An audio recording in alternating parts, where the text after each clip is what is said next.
Hi, good evening, and welcome to the Select Board meeting of April 22nd, 2021. And thank you, everybody, for attending. So first on the agenda is a special permit hearing to consider the application of Donna M. Wolf and Jeffrey C. Hessler for property located at 3 Housatonic Road. Housatonic Road. Are you here? We're here. Okay, you want to start? Legal ad? I think I'm going to turn the microphone over to Lori and allow her to begin. Yeah, okay, Laura, you're on. Okay, do you want to read the legal ad? I'll make a motion to waive the legal ad. Okay, then I'll give you the presentation. For the Yeah, record, my right. name is Lori Robbins, representing the applicant. This is David, Donna Wolf and Jeffrey Heisler. They bought a little cottage in the Mackinac Mackinac Heights, I'm sorry, I'm blanking, totally blanking. Mackinac Heights subdivision. It's a little parcel of land that's 220 feet in depth, 100 feet of frontage on 3 Housatonic Road. The house was built in 1958. They bought this property in 2010. And they, at that time, did get a special permit to expand that pre-existing non-conforming to put a little covered porch on the front and a deck on the back. It's non-conforming with regard to frontage, acreage, and both side yard setbacks, because in this R4 zone, it requires 50 feet of side yard setback. And where this is 100-foot wide, of course, you can't do anything without a special permit. What they're proposing to do now is add a teeny tiny little 5-foot by 6-foot addition to the back of the house to the bathroom. It will not be more closer to the side yard setback. The existing house is 19 feet from that side. This will, no, it does not encroach any further into that 19-foot setback.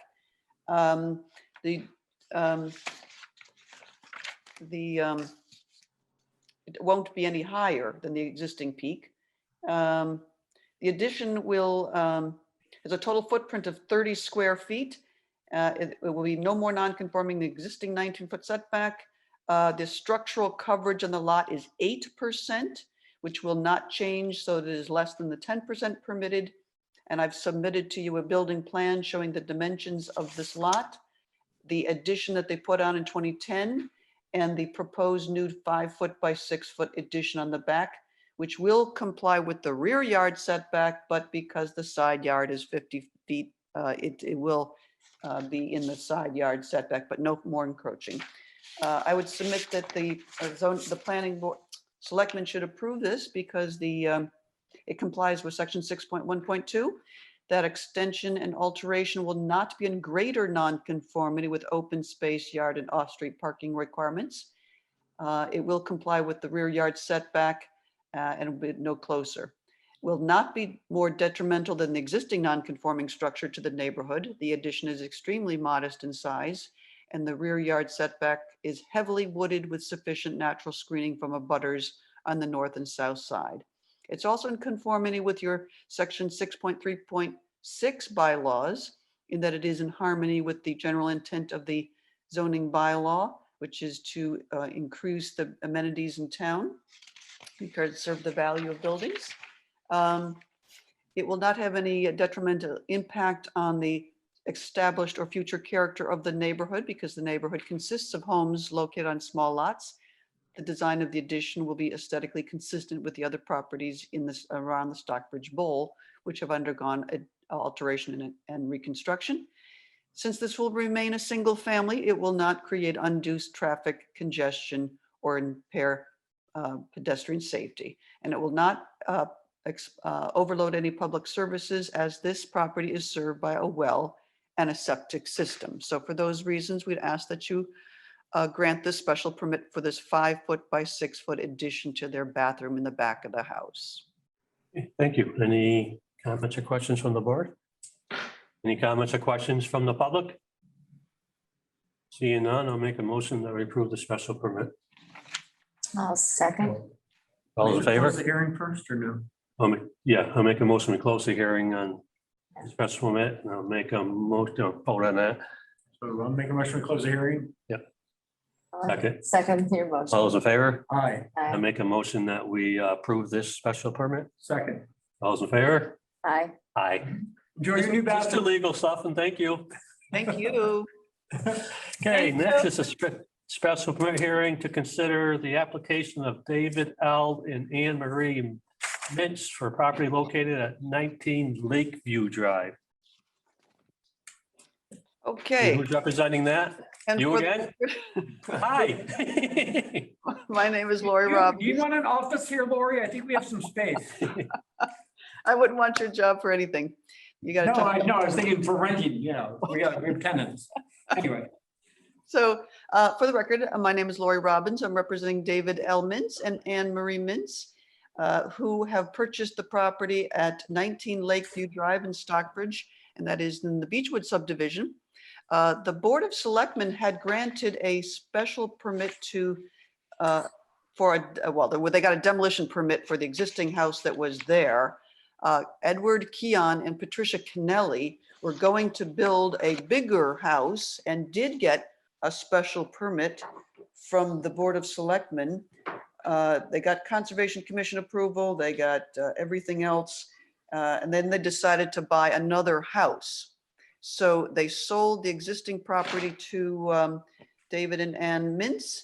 They would like to proceed with their own plan, which is they've designed a smaller house than was originally permitted back in 2010, a few years ago.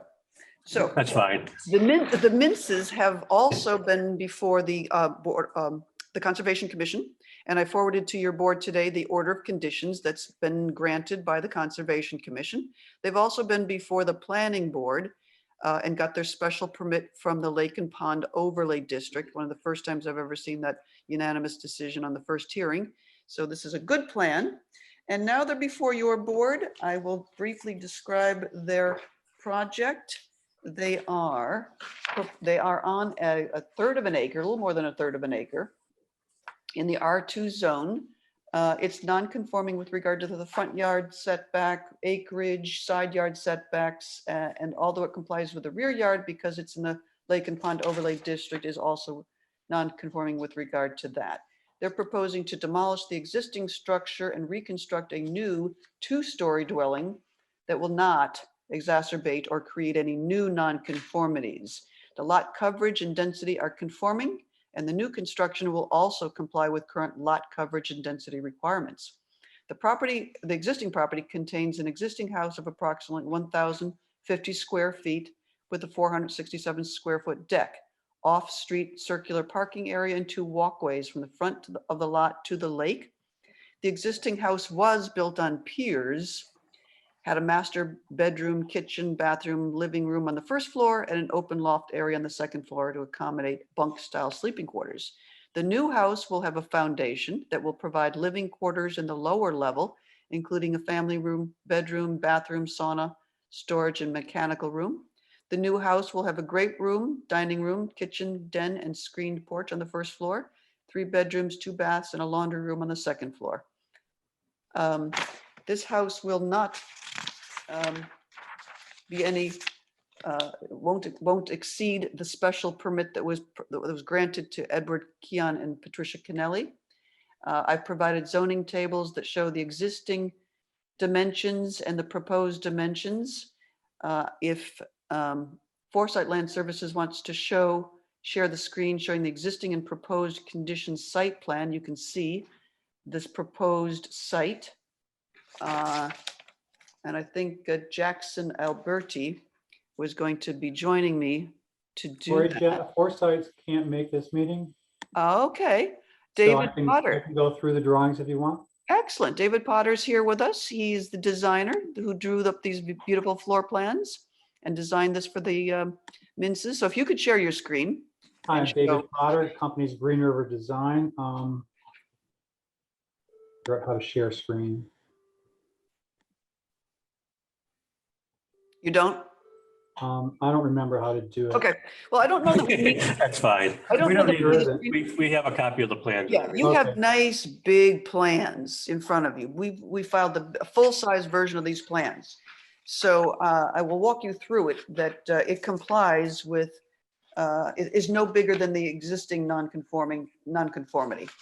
The new dwelling will not be in greater nonconformity with respect to acreage, frontage. Oh, okay, there it is. There it is. Good job. There you go, David. Okay, so this shows the existing conditions with the existing house here and the proposed conditions. It's a One thing slightly, to note is the existing house is not conforming with the front setback. We are making the new house conforming with the front setback. So we've eliminated a non-conformity. And we've also made the new house farther away from the water than the existing house. beautiful. Can you show them some of your drawings, what's going to look like? Yeah, It's going to be a beautiful, nice house. it's the existing lower level. It's just a hot tub area in the front. This is all piers. It's the new lower level with a walkout lower level with a family room, a bedroom, mechanicals, boat storage underneath the deck. Existing first floor area with a big deck. It's the new first floor area. All common spaces with a den and a screen porch, small deck. Second floor space existing. This is the new second floor space with the 3 bedrooms, 2 bathrooms, laundry. The existing front elevation is an A-frame with these big, huge bump outs out there on piers. This is the new front elevation. We do not exceed the height limitations. Existing south elevation and the new south elevation. Existing lake elevation. This is the new lake elevation with the walkout.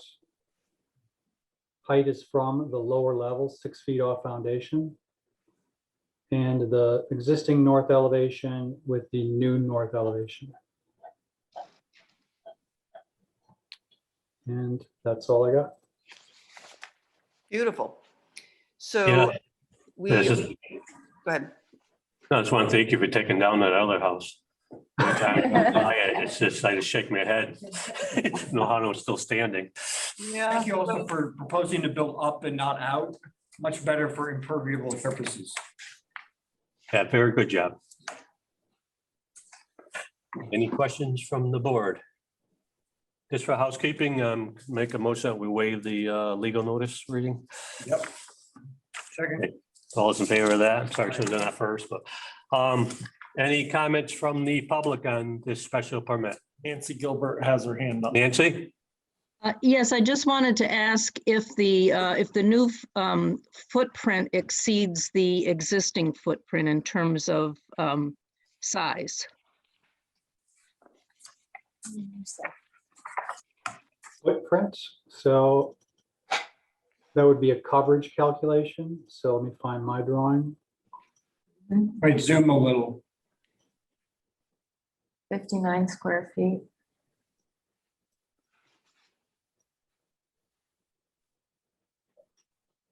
Existing coverage is 910 square feet. Proposed is 1109 square feet. So it is a bit larger coverage. Is that okay? Thank you. Okay. Any other questions from the public? Seeing none, I'll make a motion that we approve the special permit. Make a motion that we close the open meeting, Close the public hearing. public hearing. Got a second? Second, All those in Yes. favor? aye, Aye. And I make a motion that we approve the special permit. second, All those in favor? aye. Thank you, Lori. Thank you. Are you on the third one Very too? much. Yep. Very good.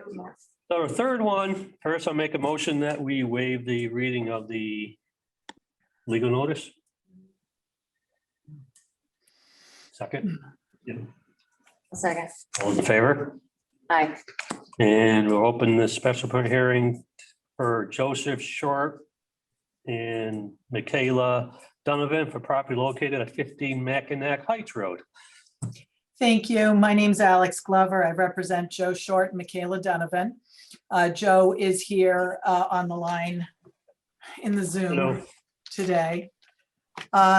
So this is a special permit, not unlike the previous two, for an alteration to existing non-conforming house. This is a single-family, single-story house with a porch and a sun porch and a deck, located in the R4 district. It is, going down the list, non-conforming in terms of lot area, frontage, the side setback to the north and the rear setback, which is to the west. It is conforming with the height, the setback to the side setback to the south, lot coverage, and lot area ratio. The change that the homeowners propose to make is to remove the porch and the deck. And I want to talk to you, they had to demolish the deck already as a result of a safety condition with rot, but they want to remove those and to construct in their place a single-story addition that will have some living space and also have a screen porch. The proposed construction actually decreases the nonconformity, so it makes it better on the side to the north, on the rear, and slightly decreases the lot coverage, although that was conforming in any event. May I share my screen to show you a couple plans? Yes. Thank you.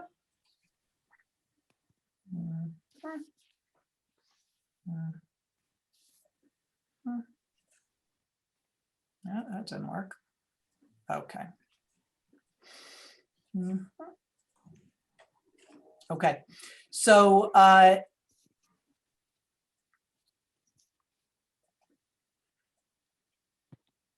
this is the application, and what I'd like to do just to explain to you first about the layout, the location, and show you an overlay so you can understand what it is that's being proposed in terms of what's going to be removed and what's going to be added. And then Joe can explain to you the details of the construction if you would like to hear them. Going to go down, skipping down to my first attachment. You familiar, the locus there is 15 Mackinac. That's the location in the R4 district. I'm skipping by the construction plans.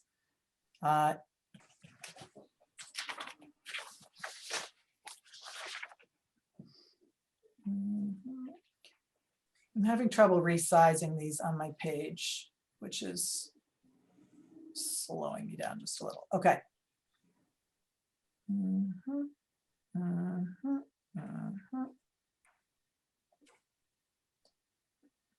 Okay. I don't know why this is, I'm so sorry, this is moving. I don't know if it's an internet issue. So the first one I'm showing you here is attachment 4. And you see in the light blue, that is the area that's proposed to be added.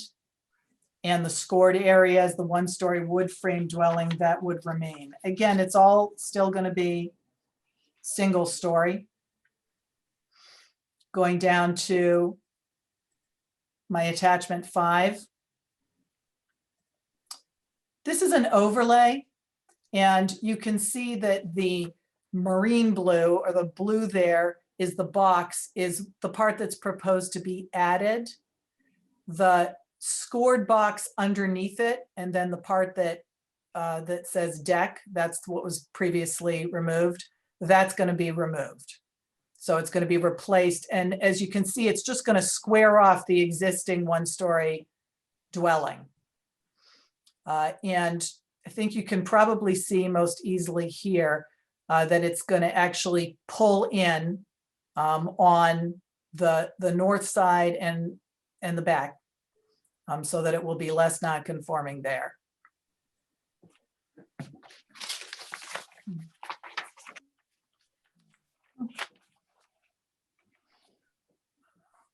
So do you have any questions about those changes? I can turn it over to Joe if you'd like to hear a little bit about the details of the construction. Yeah, you're saying that the porch has already been removed? Not the porch, the deck. There was a demolition permit, going back to this, there was a demolition permit issued to Joe and Michaela due to, which they requested due to the fact that the deck itself, what, he can explain it to you, but had rot and was unsafe. So And that which portion. of the crosshairs is that? Is that the one that's on the top, sort of top center? I'm gonna make it a little bit larger. Do you see right where my cursor is, where it says deck? Maybe go one more. Sure. Yeah, okay. Right- But right that's no here where it longer in says- existence. Correct. So, and then there's an indicated located previous to removal. Okay. So is this portion.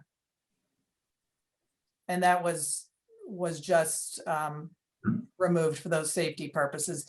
This portion, where my cursor is now, this rectangle with the scoring, that still remains, and that would be removed.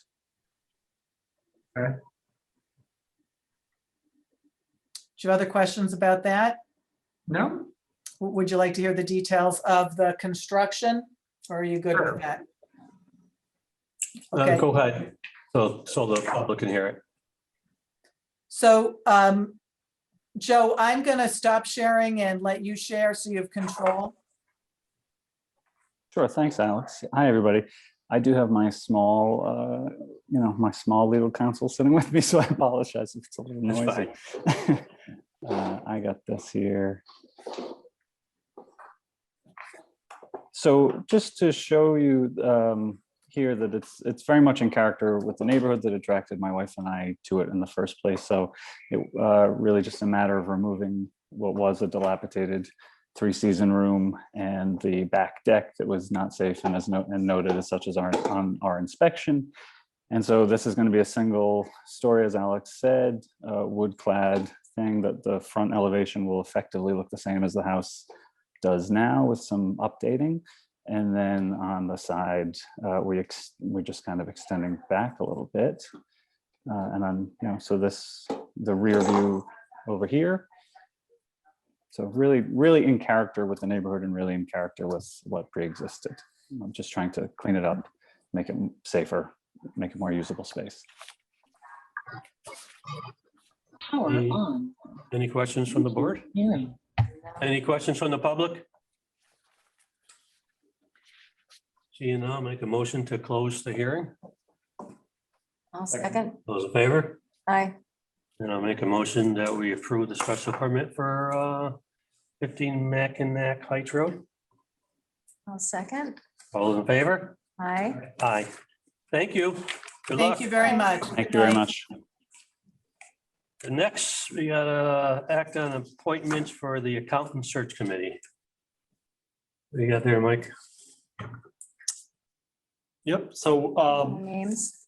after the last meeting, so we have Jay Bykowski, Georgia Marsden, Christine Rasmussen, and Bronley Boyd, who have all said they'd be willing to serve. The other individual, I'm sorry, I'm blanking on his, was not able to. Yeah, Dave McCarthy. Yeah. Yeah. Wasn't able to. And then myself, that would be the 5-person search committee.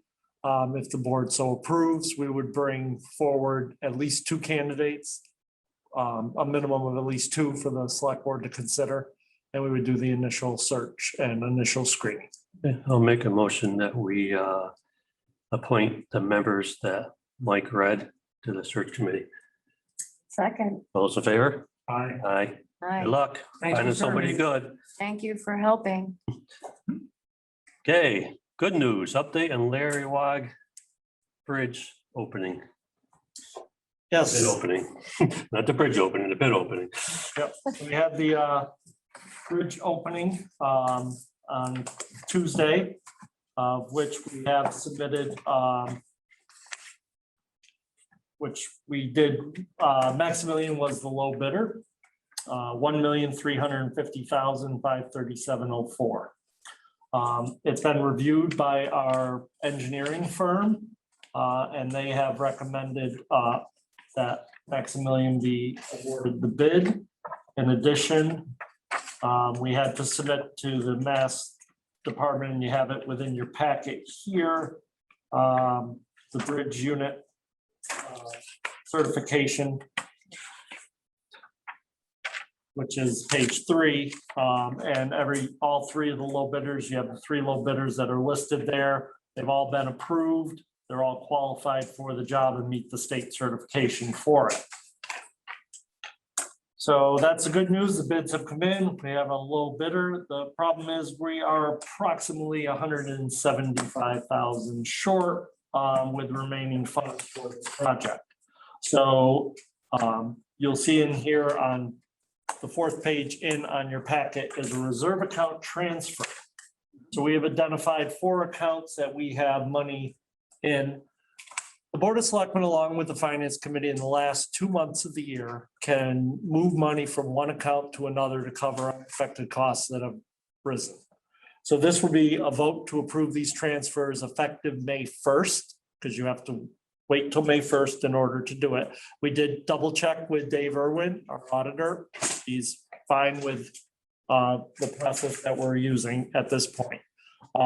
So we would move from the 3 accounts, 175,000, which would allow us to sign off on the bid. I would sign off as procurement officer that it was completed correctly. And then this would allow Ray to be able to sign saying that funds are available for us to contract effective May 1st. So that's put forward to you. We're confident in the accounts that we have that those accounts can sustain that. The Finance Committee is going to meet next Wednesday. And with the select board approval, then I will meet with them and get their approval for this. And then we can award this bid and we can be off and running. But we're still going to do also a warrant item for. Yes. So the other piece is this would get us exactly where we need to be to award the contract, but we wouldn't have any money available over the construction season and next season to do any change orders. So I'm going to be requesting that we add, and I should have numbered the pages for you, but you'll see in here, I have a free cash calculator. I'm going to ask that we set 10% aside in a bridge, free cash for bridge repairs. That would give us any money in case any change orders come up during the actual construction of the project. So you'll see that we started with 1,851,000 in free cash, and even putting 135 into the bridge to cover any change orders, if any were to occur. It still gives us a remainder of 1.4 million in free cash. So very comfortable with this. Then this allows us to move forward. So if the board so chooses, you can authorize me to award the bid to Maximilian and then approve a reserve transfer from internal accounts. Okay, so I'll make a first motion to have Mike accept the bid Do for you want to have, Maximilian. Was that you want to see if there's any public comments or no? any public comments on? Seeing none, I'll make a motion that we have Mike accept the bid for Maximilian to finish the bridge. I'll second. In favor? Aye. Aye. Then I'll make a motion to give Mike permission to transfer the money into the appropriate account I'll for the second. bridges. Can we have a Halloween party on the bridge, do you think? All those in favor of that? All right. Aye. Aye. Thank you. Moving along, the bridge is moving along, so And the deadline on the bridge is, October 31st.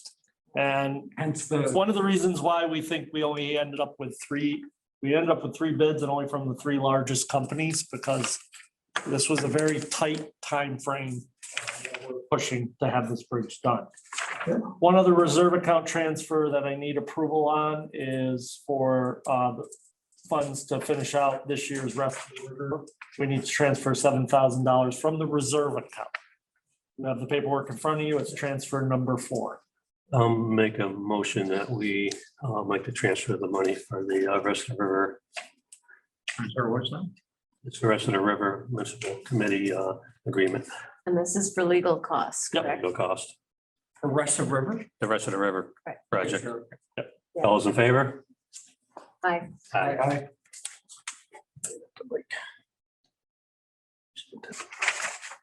Yes, no on the sign, but it's my signature. And do you need it two signed? No, just me. Next, update on the dredging project for the lake from Greg Wellingcamp and Michael Nathan. I seen you're on there, so you're up. You're both muted at the moment. There you You go. I'm unmuted. Michael, I'll speak. Is that okay? Yes, absolutely. Okay, so Roxanne asked me to give an update to the board of where the dredging is and an overview of what the dredging is all about. So to give a summary, there's 3 areas to be dredged, or 3 areas to be permitted, and we're looking to permit everything we can for the silt. And the areas are from the island and then south to the diversion pipe, which is basically the outlet of Stockbridge Bowl. The second area is the area by the town beach, the public beach area. And the third area is the Lily Brook Inlet. Some people refer to it as the causeway area. So those are the 3 silted in areas. And to give you an idea of how much silt is in each area, in the outlet channel, the proposal is to dredge or to permit to dredge 56,400 cubic yards. And that's about 13 acres of area. And in those 13 acres, you may have heard of the Marstonia lustrica snail. There is occupied habitat near the island, and there's potential habitat down the channel and down the outlet. So in those areas were restricted in the occupied area, which is the near the island, to 60 feet wide maximum. And this is from the state and natural heritage. And in the channel area, since it's not occupied as potential habitat, we're restricted to 100-foot width.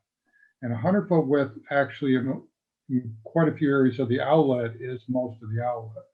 And then we are looking to permit off of this channel to every property owner's dock.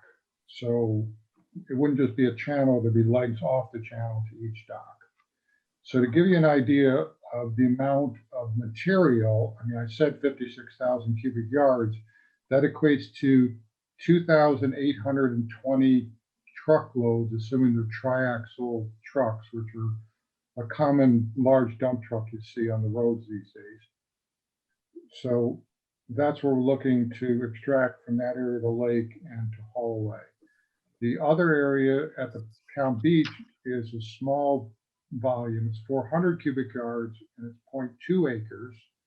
And the third area, the Lily Brook area, is 7,400 cubic yards and it's 3.3 acres. So the initial plan that GZA has come up with is there would be 3 areas.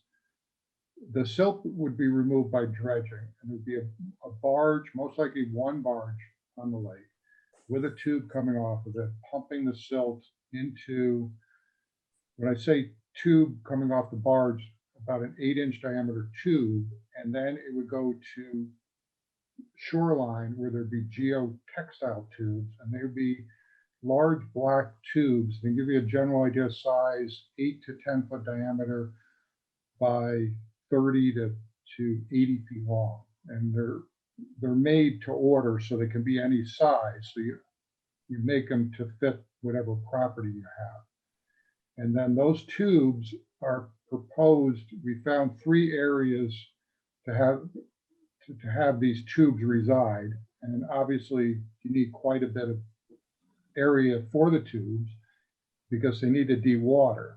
So you can't just fill them and remove the silt that day. You have to fill them and let them sit upwards of 3 weeks for them to dewater.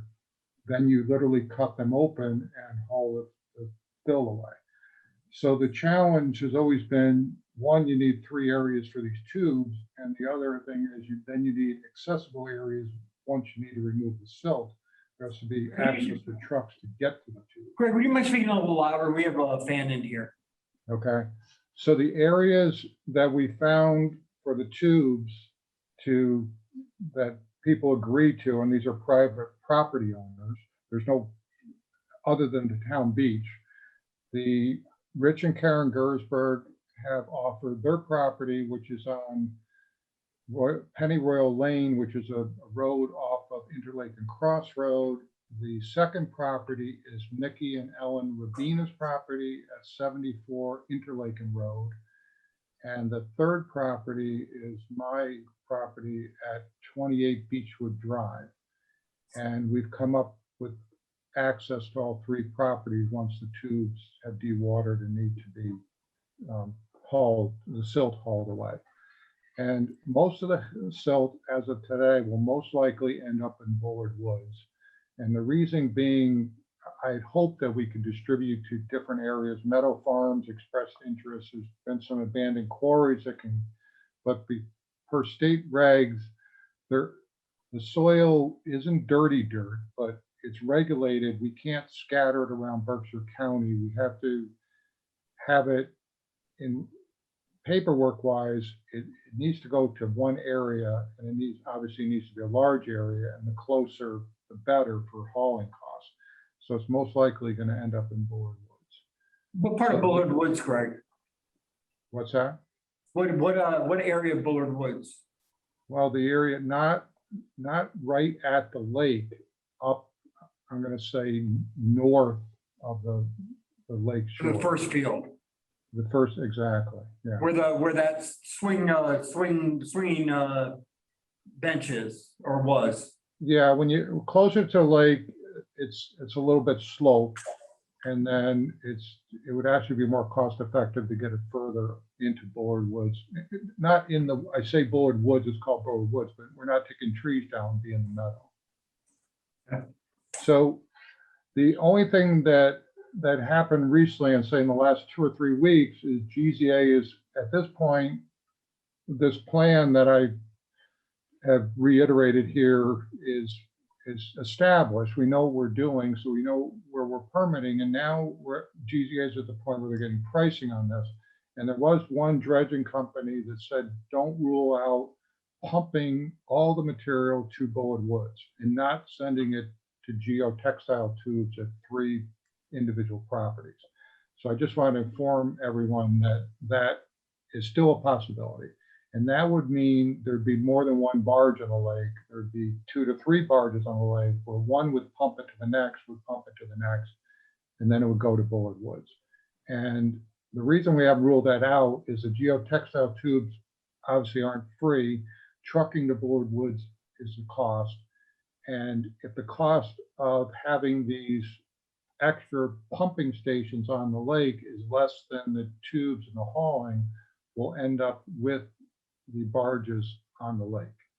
And I know it's going to come up, someone's going to envision a tube across the entire lake, and then you're not going to be able to navigate the lake. That's not exactly how it would be. The tube would be submerged between the barges. So there would be places you could pass over the tube. So it wouldn't split the lake into 2 halves for a couple months. So that's the update I have now. And basically at this point, it's getting pricing where GZA feels comfortable that we have someone that can do it for our budget. And if it's over budget, then obviously we're going to look for more funding or less silt to be removed. But the goal initially is permitting. I'm sure most of you are aware, is very costly to permit a project. So we're planning to permit everything, whether we can have the funds at the end to dredge all of it, that'll be determined, but we're not going to permit part of it, we're gonna permit everything. How long does the permitting process you estimate to take? I'm gonna say at least, I'm gonna say 6 to 8 months. Okay, And so NHESB has indicated finally that they're willing to permit this. Did you guys do some offsets? I know that they consider part of this a taking. It's not, it's without, Natural Heritage, as of today, is okay with the proposed plan. What were are there some conservation offsets that you proposed? It basically came down to, Patrick, the widths, we're restricted by the widths of the channels. Again? We're restricted for the width of the channel, so Oh, okay. initially They we didn't wanted require to you to clean do, up Phragmites or anything in, we talked about, sort of looking at some of the invasives and proposing that. I don't know if that ever made the final proposal. no, what they agreed to was initially, we'd like to clean up the entire area around the island, but that's, we pretty much know that's not gonna happen. They're allowing us to channel around the island, but they're not allowing us to go from the island to shore. and that's due to the snails? Yeah. Correct. Okay. Any questions from the public? I would, Yeah, go ahead, Michael. good afternoon, everyone. And Greg, thank you for all the hard work you've been doing dealing with GZA, which is the engineering company for all those that may not know who GZA is. The history, the importance of this project cannot be overstated. And I just want to read, I don't know if it's the right time, but I think the history and the importance of what Greg is doing with GZA and the town and the SBA has to be addressed in terms of why this project is a necessity to the community.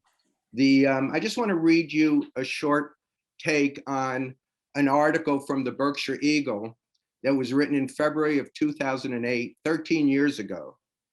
And it says, the Stockbridge Bowl is shrinking, not in terms of distance from one shoreline to another, but with an estimated 85,000 cubic feet of silt on its bottom.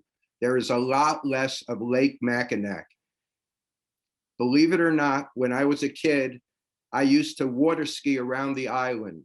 This is from Gary Kleinerman, who's our harbor master. And it goes on, it says that the Stockbridge Bowl is really our bread and butter in so many ways. It provides the largest tax base for the town, which was so important that we realized during the pandemic. It really was an important source of income to our town that really relies on real estate income rather than businesses income. And I just want to let you know that we've been working on this project for over 10 years. We've had the Secretary of Environmental Affairs come to the bowl and realize that if this bowl becomes silted in and becomes wetlands, there's no turning back. We cannot undo it. And the real estate value and the value to the animals, the fishing, the health of the lake is going to be greatly reduced in terms of usage of this lake and its beauty. So Maeve Bartlett, who was the Undersecretary of Environmental Affairs for the state of Massachusetts, came and she agreed that this had to be done. And then we had Jane Pierce, who was in charge of the 319 grant, and she looked at the lake and realized the economic value and the beauty and the importance to the Stockbridge the town, and its future generations, and awarded us the largest grant that the state of Massachusetts could give at the time, about $675,000 to do this project. I can go on, but I really realize that this bowl is not just about people living around the bowl. It's about the town of Stockbridge and the community of the Berkshires. We cannot let this lake die. We cannot let it silt in, because if it does, it can't be undone. Wetlands cannot be touched. And I look at this bowl basically like NHESP looks at the endangered species of the Marstonia lustrica. I look at the bowl as an endangered species, in that once this thing is gone, if we don't do something, we cannot restore it. We cannot bring in another lake. So I just want to let everyone know that there is a incredible history of raising money. So the SBA has, over the last 10 years, raised about $1.5 million towards this cause, which we raised a lot more, but some of it was used on the diversion pipe, which cannot be used. But about $1.5 million is available towards the town for this project. And the other reason why we need to do it is because the energy that was expended raising this money, dealing with NHESP, all the countless meetings that the NHP has agreed to put all these permits together, even though we're not going to do it at one time, which is unusual, but they agreed to this. And I lost my train of thought as I'm getting older. Why not do it all at one time? Well, we may, but the point is we have to see what the engineering ability is and the financial ability is to the cost. But the original project, Patrick, was east and west of the island and down the outlet. That was the original, what people gave money for and what we approached NHESP for originally. We added, because we realized the need for it, the town beach and the causeway, the lake side of the causeway, not the holding pond at this point. Although later on, that should be addressed. What? You have a sense of just if we were to do, let's say, the island and the channel as well as the town beach, what overall cost might look like versus if we add in the causeway as well? Well, basically take away the town beach at this point that I know. I mean, you could do that. Greg, we had gotten a general quote from GZA. Is that something you want to discuss with the town? I don't, because it's only it was their first crack at the cost without input from actual dredging companies. I can't hear you, Greg. It was, so GZA did a cost estimate on their own because they've been involved in these projects. So they did their own cost estimate, and now they're getting actual costs from actual dredging companies. Okay, so basically they had a guesstimation of about 2.3 million. But as Greg said, I think we need to get hardcore, realistic quotes from dredging companies themselves. Michael, their estimation, was that for all three areas or just around the island or what? Greg? It was all three areas. All three areas. All three areas, okay. And you said the permits might be in place within 8 months. Do you envision starting this if the funding is in place in the summer of 22? Well, that would be ideal, correct. When we met with NHESP last time, that was the target date at that time of the discussion. You know, things have to be done in between, and it's been slow moving. But that was our target date, 2022. So we're looking at, obviously, if we want to include the town beach and the causeway, which personally I think are important. I mean, we're looking at figuring out how to, appropriate $800,000. And options include, a tax overlay district, just simply maybe a borrowing 20 years. We have some options there, but, we Something- want to start to think about, if we're going to do this, having all the financial parameters in place so that it can start on schedule and not have to wait till next May or June. Yeah, the issue with this project, we only have a window of time between basically April and October each year. It can't just be done anytime. It has to be done in the summertime because of the nature of the physical dredging of the lake, of the hydro dredging. So if we missed 2022, we got to wait till the summer of 2023. Right. Say so. Anita has her hand up. Anita? Yes, thank you. Could you please clarify, will the dredging go beyond the diversion pipe down to the cove?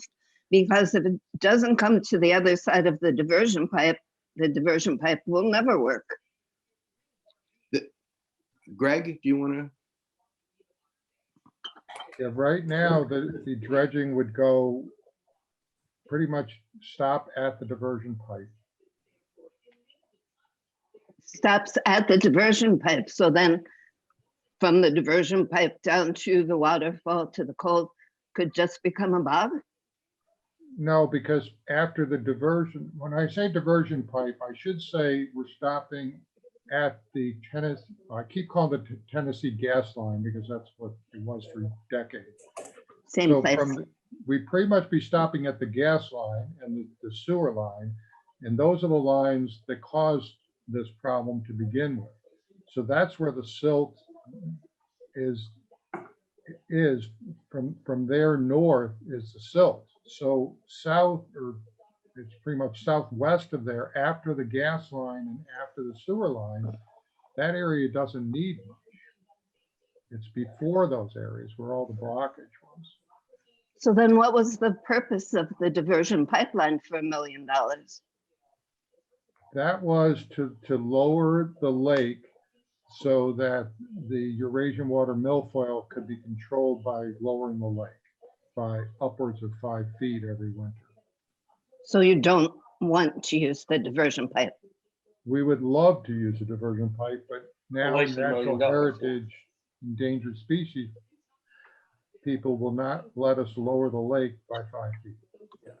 Anita, there were a number of conservation issues with that much of a drawdown, and it's opposed by DEP and NHESP.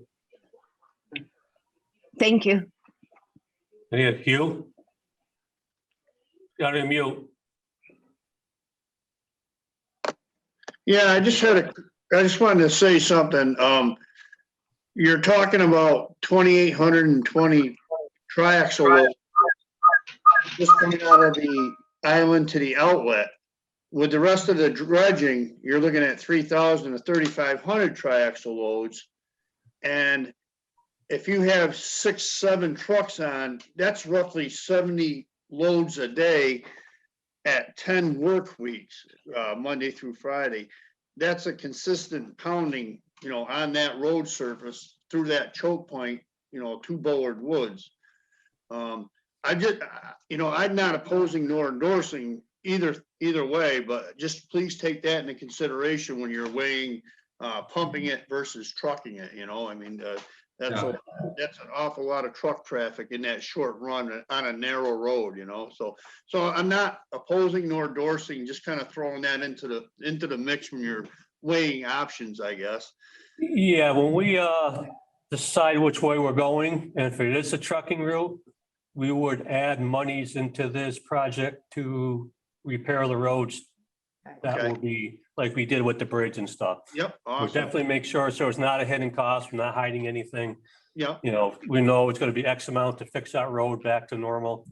And that would be included in the price of the project, Okay, great. Thank you.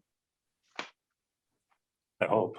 I mean, Yeah, no, and it would, obviously, that's something Yep. that factors into the decision-making in the end when we have all the costs. That's when we did the Blair Rock Bridge, we added, I think, $200,000 into that project to repair North Church Street and stuff after the project was done. So the town isn't say, oh, okay, we need money to fix the road that, taxpayers say, well, it should have been included. And so we do include it. Hey, So there's Michael, no hidden cost. when did you start working on the dredging concept? Well, the dredging concepts really started with 1996. I believe it was a lake management program, lake management plan that was done at the time, because the idea was to lower the lake 5 feet or 5.5 feet. But about, I would say, raising money and really working with it was about, we've been working on it for well over 10 years now. Serious work. Congratulations, you're coming to the end. Roxanne, I think the SBSC and these guys have done a fantastic Yes. job. I want to thank all of you. Of course. I want to thank the two of them, and particularly Greg, because I know how diligent Greg has been in keeping up with this and staying on top of it and getting answers from GZA. And Michael, obviously, you're always valuable, and you make a very good argument for why this is so important. So, but I want to thank you both. I think it's fantastic what you're doing. And this board is very dedicated to that lake. We know what it means to the town and to the surrounding communities. Absolutely. And, we'll do everything that we can. I move the just town to get this project done. I just want to say one last, I didn't mean to interrupt you. I apologize. No, that's fine. We've been working many years on this project, and my concern is now is the time. If we don't do it now, the energy, all that money that was collected, the $1.5 million, may go back to the donors who gave it for this project. And I'd hate to see that happen when the town of Stockbridge could get right away 60–70% of the money for this project. And the energy may not come back for years again to get this project off the ground as it is now. I think we're right at that point that we're at that point, I don't know what's called, the inflection or whatever. Point of no return. It is a point of no return, and we got to think And about you our can't kids lose- and Can't grandchildren. lose that grant. That's a massive amount of money. Right. So definitely.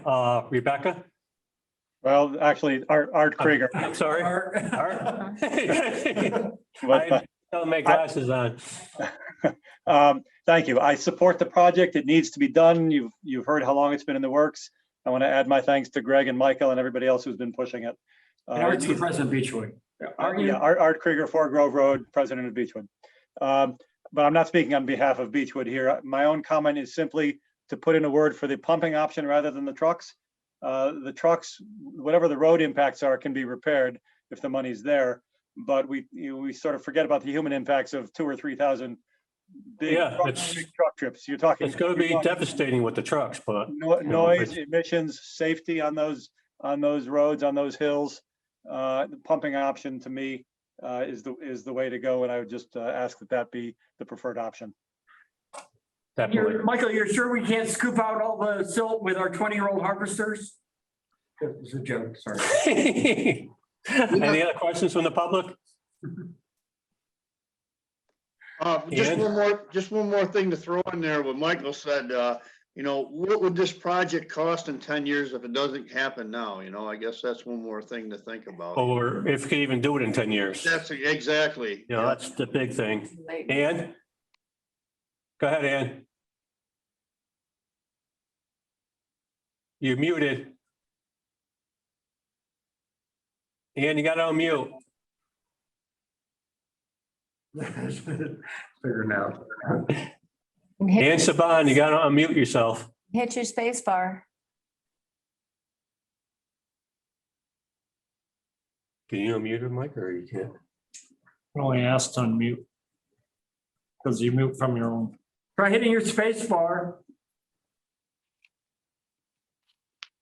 Space bar, you click on the microphone. Or just type it into chat. Any other questions while she's trying to unmute?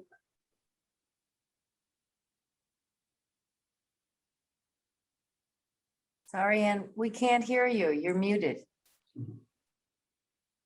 You got to unmute, Ann. You got to either click on the microphone or.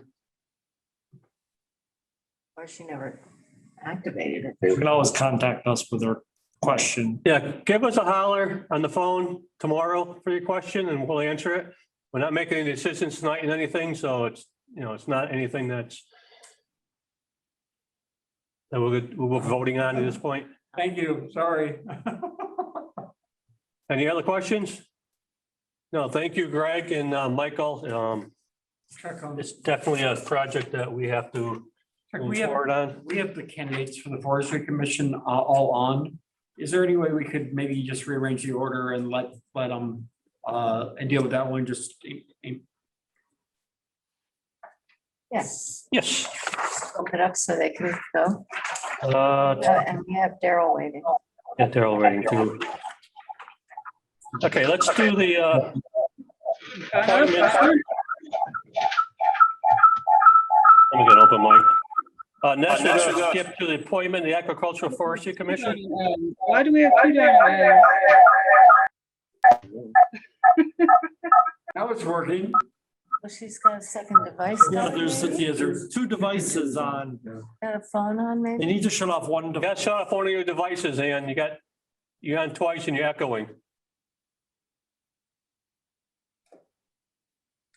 Oh, we gotta move on, we'll be here all night. Okay. So we got the list of, we advertise for this, correct? Yeah. Yes. Right. Because I did get an email today from, Yeah, somebody that was interested in being an alternate. yeah, Oh, we got a new name? Yes. or an alternate. This was a commission that was formed Of the names? quite a long time ago. Oh, Sean. Yeah, and it just kind of fell through the cracks and we haven't appointed anybody for years. It kind of died off and the way things are going and stuff with diseases with the woods and farmlands and stuff, it's a very good commission to reboot. Would you mind if we maybe heard from each of the candidates really briefly? I like to know the candidates. I haven't seen the list.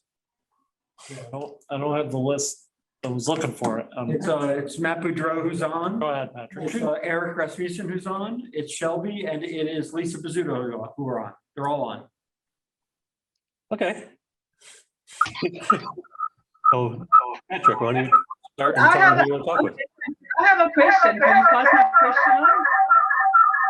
Wherever you are, you're echoing. You got to shut off one of your devices. I know. Oh, John's working on it. You can't unmute.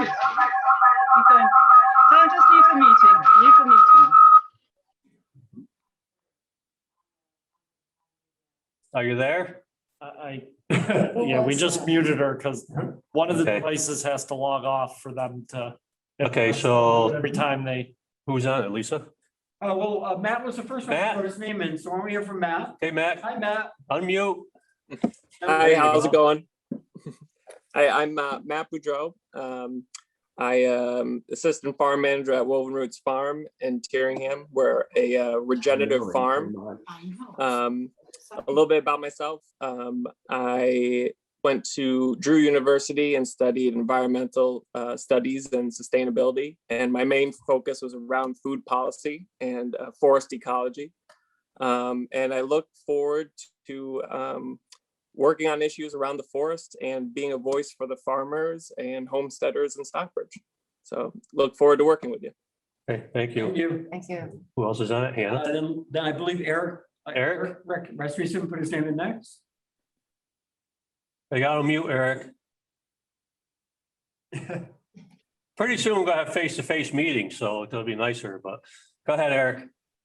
Well, my background is in economics. I have a master's science and bachelor's science in agricultural economics from Rutgers University. I've worked most of my career in government. I was retired market administrator of the Northeast milk marketing area. Also the Southeast and Florida, which I added in the last couple of years. Served on the Dairy Industry Development Commission as executive director for the New York legislature in the late 80s. I was a supervisor on the Essex County Soil and Water Conservation District. And I recently joined the board of Berkshire Agricultural Ventures. And one of the reasons I joined is because they actually help farmers. They don't hold conferences. They provide technical assistance and grants. For instance, Green Acres is one they've funded since its inception with grants, and they provide low-cost farm labor. They also make microloans to farmers. So I'm sort of excited to work with them. Also funded a agroforestry project just recently. Thank you. Who else is on it? And Lisa? Lisa? Rizzuto, are you on? I am here, yes. Hi, Lisa. Hello, Where is she? I'm right There you here. There you are. It wasn't There I on am. a screen. Okay. Go ahead. Thank you. So, yeah, I'm very interested in being on this commission. My background is I have a master's in forestry. I'm not a practicing forester. I'm actually a nurse, but I've been involved in many old growth forestry projects. I volunteered on the tree committee in Great Barrington for several years, was chair for a couple years, worked on developing grants for tree planting in Great Barrington, and have been involved in a variety of forestry and urban forestry projects. Great. Okay. Shelby. What? Shelby. Who's next? Shelby. Unmute. There you go. Hi, folks. My expertise is not as fully developed as the other three folks, which is well, I think I would be good as an alternate rather than as a main commission person. I have a bachelor's degree in biology with a concentration in ecology and evolution from Cornell, and master's in museum education. And I worked as an ecologist and environmental educator for several years at the beginning of my career before I switched into educational publishing and educational software, which is where I've spent most of my career. But as you know, I was president of Laurel Hill Association for 6 years. And in the course of that time, was also chair of our properties committee. So I've been dealing with local forested lands and local properties for some time now. And one of which is Ice Clan. You know, I'm particularly interested in Ice Clan. I wish that I had known a few years ago while I was still president, what kind of, how close it was to being in danger. So I would have certainly raised an alarm sooner, but here we are. So I would really like to help deal with managing the forests, doing the kinds of things that I was doing toward the end of my term at Laurel Hill. I got grants from the state to develop forest stewardship plans for most of our properties. They're underway. Actually, they're probably done by now. They're done over this past season. And I think we should do that kind of thing for the town. You know, it just, you know, I'm on the municipal vulnerability planning committee, you know, and I see the forests and agriculture as being a critical part of our climate change readiness kind of effort. So that's why I want to get involved. Thanks. So can we expect the farmer's market to be open by Memorial Day? Well, if it were up to me, yeah, but it's not up to me anymore. All right. So your preference to be an alternate, you want to be in a, I think you have plenty of experience to be in a committee itself. We only have 3 slots. Three so slots? One of them has to be an alternate. Okay. That's fine. Yeah. I didn't no, know. that's fine. Okay. No, I think the bylaw says 3 members and 2 alternates. Okay. So I make a motion, we appoint Eric, Matt, and Lisa to be on the Agriculture and Forestry Commission, and appoint Shelby to be an alternate on the Agriculture and Forestry. And what was the other person that sent in today? That is Shelby. That was Shelby. Okay. I'm sorry, I just got it today and I just the name was, I'll second. Thank you. all those in favor? Aye. Okay. And Thank I you. would, Congratulations. I would like to be the selectman liaison for this committee. Okay, I wholeheartedly support that. I would like a chance to just brief the committee for at least the first meeting on ice one, Okay. you know. I'm a lifelong farmer in town, so I'll be on the agricultural end more, but I'm very excited about this committee getting started again. I think it was a long time in coming. I am And too. thank you for the interest, and it looks like a very good committee, and look forward to just being part of it So, as a non-voting part of it. so what is the mechanics of the committee choosing its chairman and of setting up meetings? Maybe you could just quickly review how committees work, because these folks are all new to them. Right. Yeah, so they're gonna have to follow the open meeting law. As far as selecting their chair, that can be just done at their first meeting to select who would be the chairman of the committee. They can work with myself or Teresa to get the meetings posted. We can work on minutes and the rest. I'll gladly attend the first meeting to go over the calls to make sure we're running the committee correctly. And do any of you have preferences or times you're not available, just simply because now that you've been appointed, you can't really talk amongst yourselves? I guess for scheduling appointments, maybe they can. Yes, they can. Scheduling you can, yes. So, you know, you guys maybe, we'll send out everyone's email address, to everyone else, and Great. maybe figure out a time that works the four of you and then let us know. Okay. We'll get it posted. Any question from the public on this issue? Thank you. Very nice. Thank Let's you. get Daryl off the hook here. Next is town meeting warrants and bylaws. We're gonna do the wildlife feeding. Daryl, sorry to keep you waiting. All right. Thank you, Earl. Are you downstairs or you home? No, I'm home. Okay, that's good. We lost you though. Are you there? Yeah. Can you hear me? Okay. Yeah, we can hear you. Do you want I to? don't know why my camera just went out. That's fine. You were for a second. Just explain, this is your bylaw that you came up with, which I think is a very good one. Just kind of explain it, because there's a lot of misinformation out there, you know, about what Okay. this bylaw exactly is. So can you just hit the highlights and so people will know what it is? Yeah, so this bylaw came to being, about 2 years ago. We tried to get it on last year's town meeting. Unfortunately, because of COVID, we had to shorten things up a bit. So this got pushed to the side, kind of to the back burner. Nonetheless, this is an ordinance that really is needed by the town.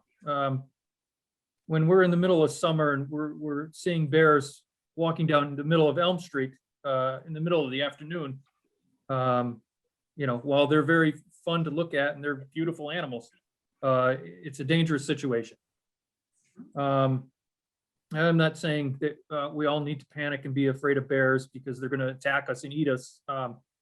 Typically, they're more afraid of us than we are of them. They just want to look for food. The problem being is that they are wild animals, and if we come into conflict with them as far as a food source or with their cubs, that's when we're going to end up having a real dangerous problem. So what this ordinance is intended to do is to kind of separate us from the wildlife. And I don't know if anybody here has gone through it or read through it. It's a very detailed ordinance. It was put together by myself with great help from Mass Wildlife. What they've informed us is that Stockbridge, for some reason, has the largest concentration of bears in the entire Commonwealth. I don't know how they track that or know that, but Andrew Madden from Mass Wildlife. Must be tangled in the museums and stuff. Yeah, maybe. They love it just like all of us do. So nonetheless, what we're doing, we're seeing these bears in the downtown area. At night, it's very common to see them. But now we're even seeing them during the day, which is, that can be a scary prospect. So this bylaw and some of the misconceptions that are out there, I had some calls about people worried that they can't use their bird feeders. Nowhere in the bylaw does it say that you can't have a bird feeder. In fact, it actually says in section D, under exceptions, number 4, it says, this shall not be interpreted so as to prohibit bird feeders or bird feeding. What it's meant to do is get rid of the attractant, which is the bird seed. So if you have a bird feeder in your yard, don't expect the Stockbridge police to come around handing out tickets. We are not going to be the bird feeder police. With that being said, if we do encounter a problem, if we get a call, you know, with most things, it's not a problem until it becomes a problem. So if somebody has a bird feeder out, it's attracting a bear into their yard, the bear takes down their bird feeder, eats their bird seed and leaves, no problem. That's your choice. If you have a bird feeder and you're attracting a bear and it goes next door and kills your neighbor's goat, or it tears into their garage trying to get to the garbage, that's a problem. Then it becomes an attractant. Okay, so that's what we're looking to do. If that type of thing does happen, if we have a neighbor call, geez, my neighbor has a bird feeder and the bears are there every day. All right, well, you know, is it causing a problem? Well, no, it just eats and rambles off. Okay, no big deal. Yeah, it is causing a problem. It's trying to get into my garage every day. All right, then we need to go have a conversation, and that's where it'll go. That's how we operate. We're not gonna just start slapping out $100 tickets to everybody. It's gonna be a conversation, and we're gonna try to work collaboratively to solve the problem, you know? Was number 4 in the last week's draft? This Should we is the go one, draft? I'm not exactly sure if it was. Wait, no, number 4 was in the original draft? I believe it was. Okay, then, you know, when we talk about misinformation, this is my fault then. I missed number 4 under section D when I read it the first time. And I said out loud some issues about bird feeders, and I take responsibility for that. You know, I don't think we should be blaming others for basically reporting on what my comments were in the last meeting. I did read it more carefully this time, and I'm completely comfortable with this. And I think, and in fact, thinks this helps us protect bears by avoiding some kind of a bear interaction with a pet or a human that could, you know, require, you know, not only injury to a person or pet, but euthanization of a bear. And so, you know, I'm very comfortable with this. I simply missed number 4 when I read it the original time, and so I take responsibility for that. Yeah, no worries there, Patrick. You're right. This is really intended to keep, you know, people away from the bears and the bears away from the people. Now, we do have some instances in town where people are actively feeding bears. Unfortunately, we don't have any mechanism to try to correct that. The bears were then drawn into the neighborhood, and they do then try to get at the neighbor's garbage and whatnot. But the bigger problem in that is the dumpsters in town. This is what really attracts them to the downtown area, is the dumpsters. Now, while we have Tri-Town Board of Health, who can come in after the fact and fine a business for not keeping a sanitary dumpster area, that really doesn't solve the problem. It really has to be a proactive where we can seal off the garbage and get rid of that food source. If there's no food source, they stop coming. Bears are creatures of habit, and they are scavengers, and their main goal in life is to eat.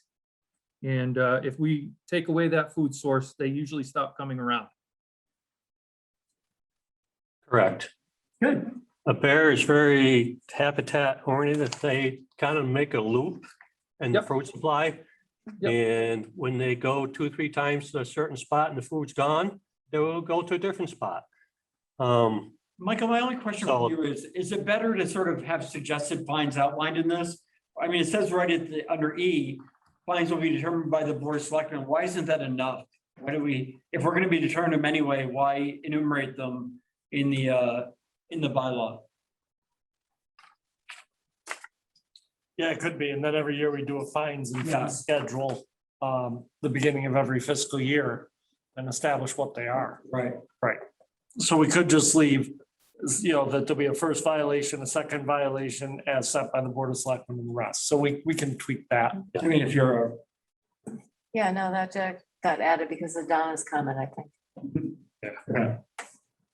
yeah. Okay, Daryl, else? Yep, with that being said, you know, with that little discussion right there, I can say that in all of my years working for the Stockbridge Police Department, about 99% of the time when we have a problem such as this, where we go have a conversation with somebody, the problem usually ends. The people of Stockbridge are typically very, very good about being considerate of each other. Okay. Any questions from the public? Any questions from the board? No. No, thank you, Daryl, for kind of getting this out in the open and Post this on the website for comments. Do the estimated reopening of Talbot Center, because Lisa's also been waiting a long time. is that, Yeah, we're gonna put Lisa. Talbot Center, why don't we just bump? okay. the announcement? Okay, thank you, Daryl. Should we want to refer this out? No, I think we're good on the, Should we post it to the website and then at the next meeting, if we don't get? It's been posted to the website. I think we just refer it. I mean, it's up to you. Just we got to start getting the stuff off our plate. I mean, it's been posted to the website. Why not just vote on it now? Oh, they all been posted on the website, all these that we talking It's been about. posted since the packet went up. this is just a draft, but. Right, no, but we usually post them in, not just the packet. In, No, but it was separately posted. was it separately Yeah, posted? it was, it's on the, On the front page of the homepage. Yeah, so, right, if you're, I mean, Whatever you're comfortable. to the fines, right, you know, but I would make a motion that we add this to the warrant if you want, or we can wait. why don't we do them all together? I'll update the fine section and then we'll just vote them all through at the next meeting. You don't want that. Okay, good. So we're going over these bylaws and the articles. All these are gonna be online, they have been online. There is some misinformation out there. I'm not pointing fingers at anybody because it happens even with us, but everything's gonna be online. From tonight's meeting, look it over, have any questions, call in, and we're gonna be voting on these at next Thursday. You mean next Thursday, probably Thursday. So, I want a night meeting on this. yeah, so we'll have to talk about our meeting schedule Okay. too. But if you want to take care of, So this should be at our next Thursday night meeting, whenever that is. We'll be voting these to go to the warrant. So if you really want to know what exactly these articles are, it's gonna be on the town website. So what do you gotta do next? The Talbot Center. Talbot Center reopening? Poor Lisa's been. Lisa, are you there? I'm sorry. Hello. Hi. So what do you got for us? Oh, What do we no. have for What her? do you got for you? Who's that for her? Question, what do you have for me? Trying to find out where this. We're looking at Memorial Day weekend. That was what we talked about. And so, you know, we have some things we need to kind of, you know, do between now and then. One is obviously coming up with the volunteer list. We're gonna need to, you know, make sure that we have the Monday, Thursday, and Saturday schedules covered. Two, I think there's a step there. I think you still on. There's some kind of step up to one of the doors that needs to be kind of fixed or repaired. You know. So Hugh, No, basically. can you have that ready for the Memorial Day weekend opening? Yeah, I can definitely help with that. I think it's got to be ran through Ned, you know, being structural, you know, he's going to want to be in the loop on this, but Definitely. any way that I can assist, you know. Hey, Lisa, is that date good for you, or you want to get in touch with us in a week or two to have it staffed?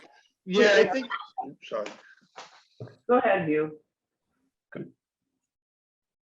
Got to unmute you. There you go. I'm sorry. I was just gonna comment. I think our roof will be done and hopefully we can get most of that cleaned up on the other side. So we'll Yeah. have parking available, you know, so Okay. push forward on that stuff and I'm fine with it. You okay with that date, Lisa? Or do you want to get back in touch with us with your staffing? We can set it as a tentative. I did try to contact all of the previous volunteers and haven't successfully reached them all, but most are on board. We do need a few more volunteers. But hopefully between now and Memorial Day weekend, we could recruit those needed volunteers. Okay, what days are you open? Monday, Thursday, Saturday. Right, correct. Monday, Thursday, and Saturday. And Lisa, how do you want potential volunteers to contact you? Through town hall or contact you personally? They can contact me personally. Okay, so you want to And- start on that Saturday of Memorial Day weekend, or you want to start the weekend following that? Because Monday's a holiday, you won't be open that day, the town's closed. So you want to start that following Thursday, you want to start that Saturday of Memorial Day weekend? I think we could go Oh, with yeah. Saturday. I think that might be. I think it'd be great. Okay, So Lisa, do you want to give your email or a phone number for potential volunteers to contact you? If you're comfortable, if not, Yeah, absolutely, absolutely. I'm not sure, you want me to verbally just give well, it if to you you? want to, it's up to you. I don't want to, I know your number. I don't want to say it out loud if you don't want to. Yeah, well, you're welcome to. It's 413-298-3261. That's 298-3261. Or folks can contact me at lthorne, LTHORNE, and the number 3 at verizon.net. and thank you for everything you do down there. Now, Personally, thank you for running that. you're welcome. I do have a couple of other questions. Yeah, go ahead. And as far as recruiting, you know, I think I can do some publicity on that as well, but through senior center newsletter, flyers. I'll have to do the flyer like always.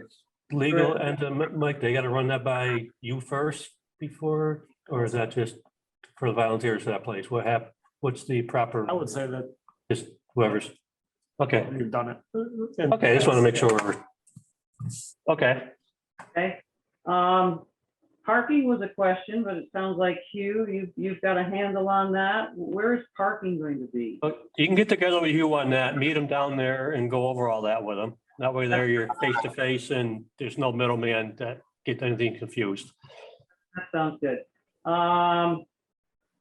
So you've dealt with the stairs, painting, the staining, restaining of the building. Can that be considered in the mix?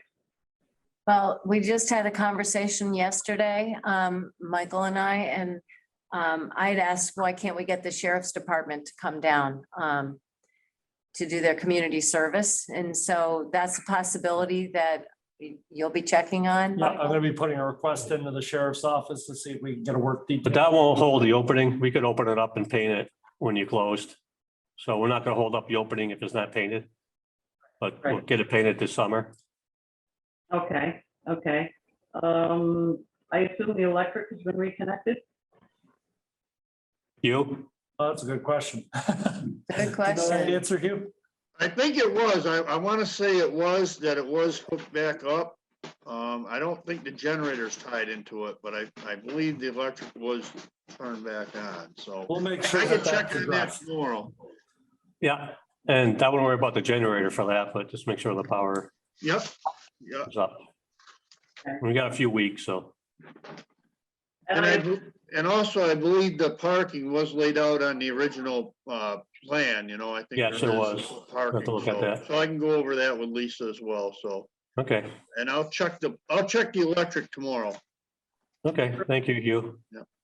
Any other questions? And you all set, Lisa, or? One more question. Yeah. Masks, of course, would be required for people entering the building. And I imagine we may have to limit the number of people that would be allowed in at any Yeah. given. You have to go with the protocol for the state protocol. And probably what I could do is I could touch base with you, Lisa, like a week before or 2 weeks before. The regulations are changing quite often. But we can touch base as far as where they're at as we get closer. And I think we should encourage volunteers who have been vaccinated. I don't know that we can require that, but I think it would be very smart for volunteers to Yeah, I don't think you can really. I know, that's what I'm saying, encourage. We still have, the mask mandate is still in place in the 6-foot distance, so currently there are restrictions. Yeah, no, yeah. Yep. For their own safety is what I'm talking about. Yeah, yeah, okay. All right. I think that's it. Okay, Thank you, Lisa. thank you. Thank you, Hugh. So I'll make a motion that we set a date for the Saturday of Memorial Day weekend to open it. Of or at, was it the Saturday of Memorial Day? After? Saturday of. Of? All right. Up. Of. Got a second? Second. All those in favor? Aye. Aye. Gonna make some people in town very happy, Lisa. Bet, you bet. They've been waiting. Thank you so much. You're welcome. Take care. Okay, so we got everybody off the hook that's hanging on, right? Nobody's left that we have to talk to. Yeah. Okay, let's go with the, back to the bylaws, non-zoning, dog kennel bylaw. Oh, yeah, the dog and kennel. I think that's pretty much all set. The only thing that did come up, where did I put that one? The leash. Was basically the leash. It's been brought to my attention that there's a section that didn't change. It was always this way, dog under control, and it defines dog under control. And let me see if I can find it now. So when it defines dog under control, it has the first one, physically controlled by a person by means of a leash, etc. So that's the leash. Or 2, dog that's contained within a physical or electric fence. That's fine. But it also has number 3, a dog that is at all times within sight of their person, is actively monitored by that person, and that at all times immediately responds to a recall command by their person. So the question is do we strike that? Because we really want them to be on a leash when they're in public. You're walking down Main Street, you should be on a leash. I understand. The question is just really, that it's not the way Gold Meadows has been for a long time. Now, I'm not saying that that's right or wrong. It's just that, there's been a lot of discussions about how our bylaws have to reflect the way the town runs.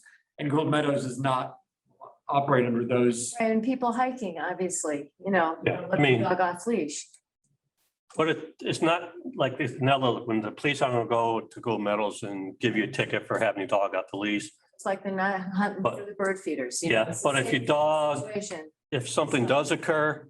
Yeah, but which is it? I mean, with parking, we're changing the parking bylaw because everyone's saying, it's not realistic, they're in compliance. If we're not gonna leave that one alone, what I'm saying? It's kind of like. Something where people are able to be compliant, though. Right, but if complaints do start coming in from people at, say, Gold Meadows, and we have this bylaw, we are obligated to enforce it. So, while we are saying we'd be reactive, not necessarily proactive, right, it does create a situation where, Well, if you end up with an owner and a dog up there that is causing trouble, this gives us. They're not under control.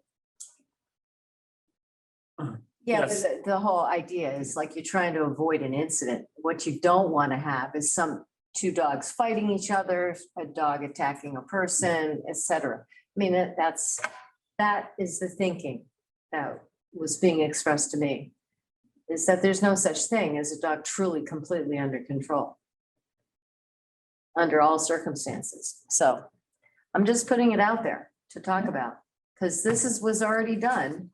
I'm good with it. But that was brought up as a point.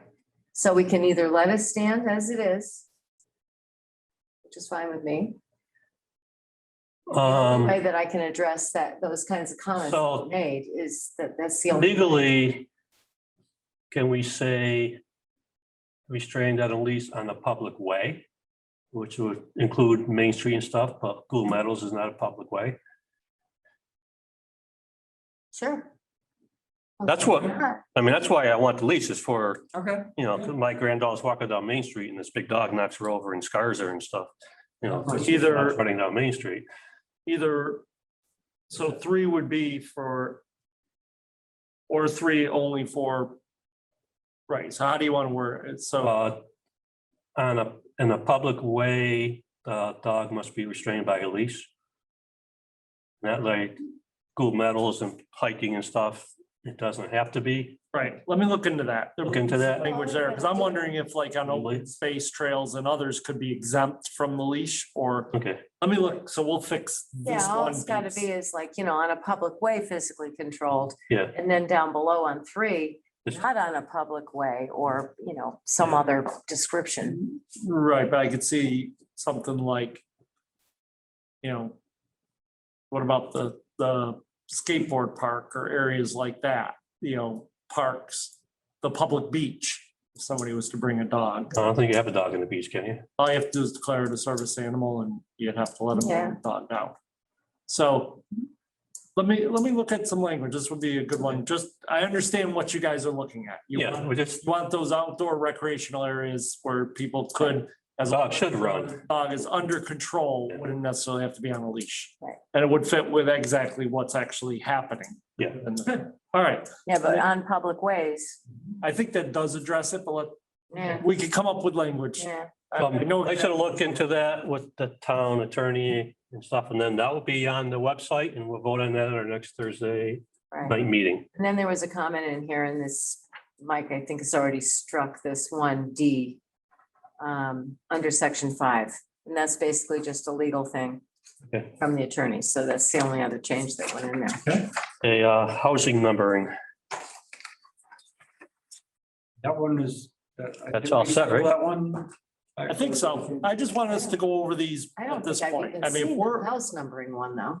Well, yeah, we Yeah, met you on did. 2 months ago. Yeah, It was so long ago, I don't even remember. I know, well, that's why I wanted know we to make talked sure about that. not 911 numbering, which I would push for, but it's just, they have put numbers on the streets and stuff, so. Okay, I can so post that one to the website. that's be posted, read that. SBSC bylaw, that's the Stockbridge Bowl Stewardship Commission. Right, I don't have that one with me, but I printed it out for you. It is in this grouping. Yeah, but that hasn't changed any, correct? But if you're, if you're still if we're comfortable with these, you can place them on the website for comment to come back for the next meeting. I just wanted to make sure, A, we're not missing anything, that's not stuff that didn't go to the planning board. Now, these are all the other ones that we want to consider. So we just start wrapping up the town meeting warrant. right. Yeah, okay, Good on this one? yeah, we're good on that one, because we discussed that and the right, Did we ever resolve, we had a discussion on some open points on that one. I think we resolved it all. I know we resolved it all, the numbering. Well, I mean, And it'll be on the internet, it'll be on the town website, look at it and let us know before the next meeting. Or at the next meeting, but before it'd be nice so we can address it and get these passed to get onto the warrant. The right to farm bylaw, I think we're set with that, that'll be on there. This is a pre-approved one by the Attorney General already. So generic, pretty much every town around us has it, just, it's a very good one. No, and the STR one isn't on this list. I'm not sure if it's zoning.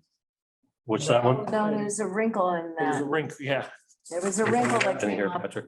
and I've got this. I don't know, we can make copies. Which one was that? But basically, what came up with that is, it was with the planning board. We sent it to the planning board already.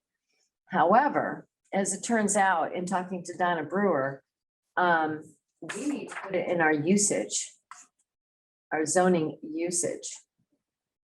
So, and we don't have it in there. So technically, nobody's been doing this legally all this time.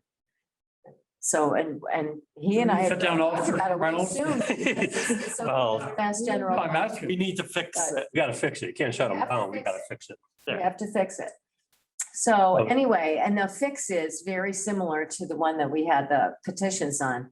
And it's basically just adding into the usage table. It's just adding another line, short-term rentals, in parentheses, 31 consecutive days or less. Yes, across the board in the districts, an asterisk, and then the asterisk down below, it will refer to general bylaw, whatever that short-term bylaw Or we is. could expand them all by ignoring it. No, that's not. I don't think you really want to do that. So it's not- There it's it not- is Written up and it's not a it's zo- already been passed by Donna. It's not a zoning issue. It's our issue. That part is the issue. If that means the short-term rental as was written becomes a general bylaw. Okay, so it doesn't have to go to the planning board. Exactly. It's ours. Okay, So we'll post that one. post that one. So how do you put it General. into, just my one question, how do you put it into the table of uses without it being a zoning bylaw?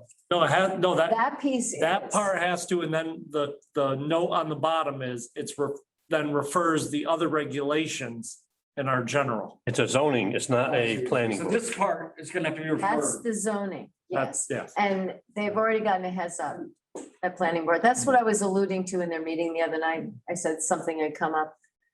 And so that's been communicated to Bill Vogt and Christine. So they have this Okay, so that's, on their agenda. okay, so that's all Are they the, on their agenda for Monday? Yeah. okay, so we're set. We're set. with our- Any questions on this so far from the public? We're not voting on them tonight, but. So all these are gonna go up on the website. They'll all be on the website. We'll make sure by Monday they're all there. And over the next couple of weeks, if people have any comments or anything else, that's when we'll take them in and then we'll, at the next meeting, we'll finalize them and then place them on the warrant. Okay, the Beechwood article, that's for, was that? We already did that one. Put on that. Yeah, yep. I just wanted to go over everything and make sure we're all on the same page. Local tax option to go from 4 to 6%, set. The housing trust were set. Yep. And the mosquito control, So the mosquito control changed in 2020. It's actually a vote of the Board of Selectmen. It is no longer a town meeting requirement. Okay. But there is a catch. It has to be done by May 15th. You have to hold a public hearing. And you have to submit a alternate mosquito control plan. So over the next couple of weeks, I've already sent an email to Charles Kenny on the Board of Health about this to try to work on getting the alternate plan together. Okay. I'd like to set a public hearing for the 13th on the mosquito control. We hold the public meeting, we have the plan there also, and then we can submit it on the 14th to the state to opt out of the program. Okay. So And the your church probably supports that? well, it came from the Board of Health to head out, so Art. I did include for you guys to take home, you do have yeah, my notes on it and the actual application that you have to fill out and submit in order to move this forward. So, for you guys to look at it on your own. Where this is in the 50-page packet? yeah. The second packet? Yep, the second packet. Art, you have a question?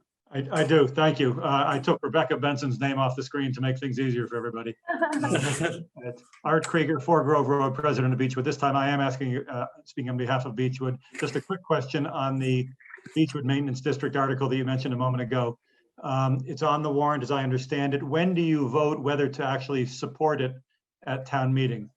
Is that next week or is that closer to town meeting? We just put it on the warrant.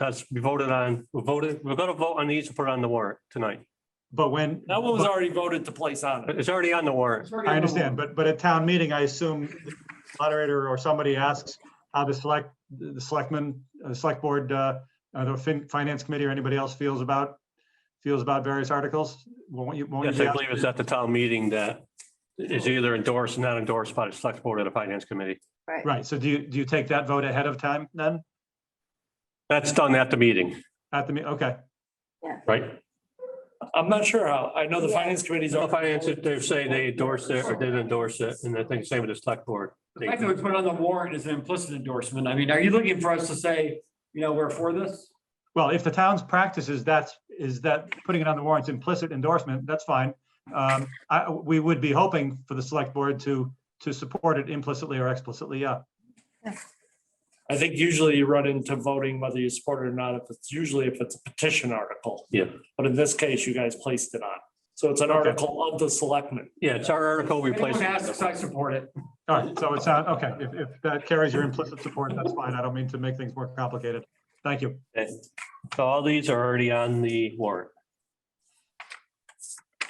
yes, all these are gonna be in place. You've already passed all of them.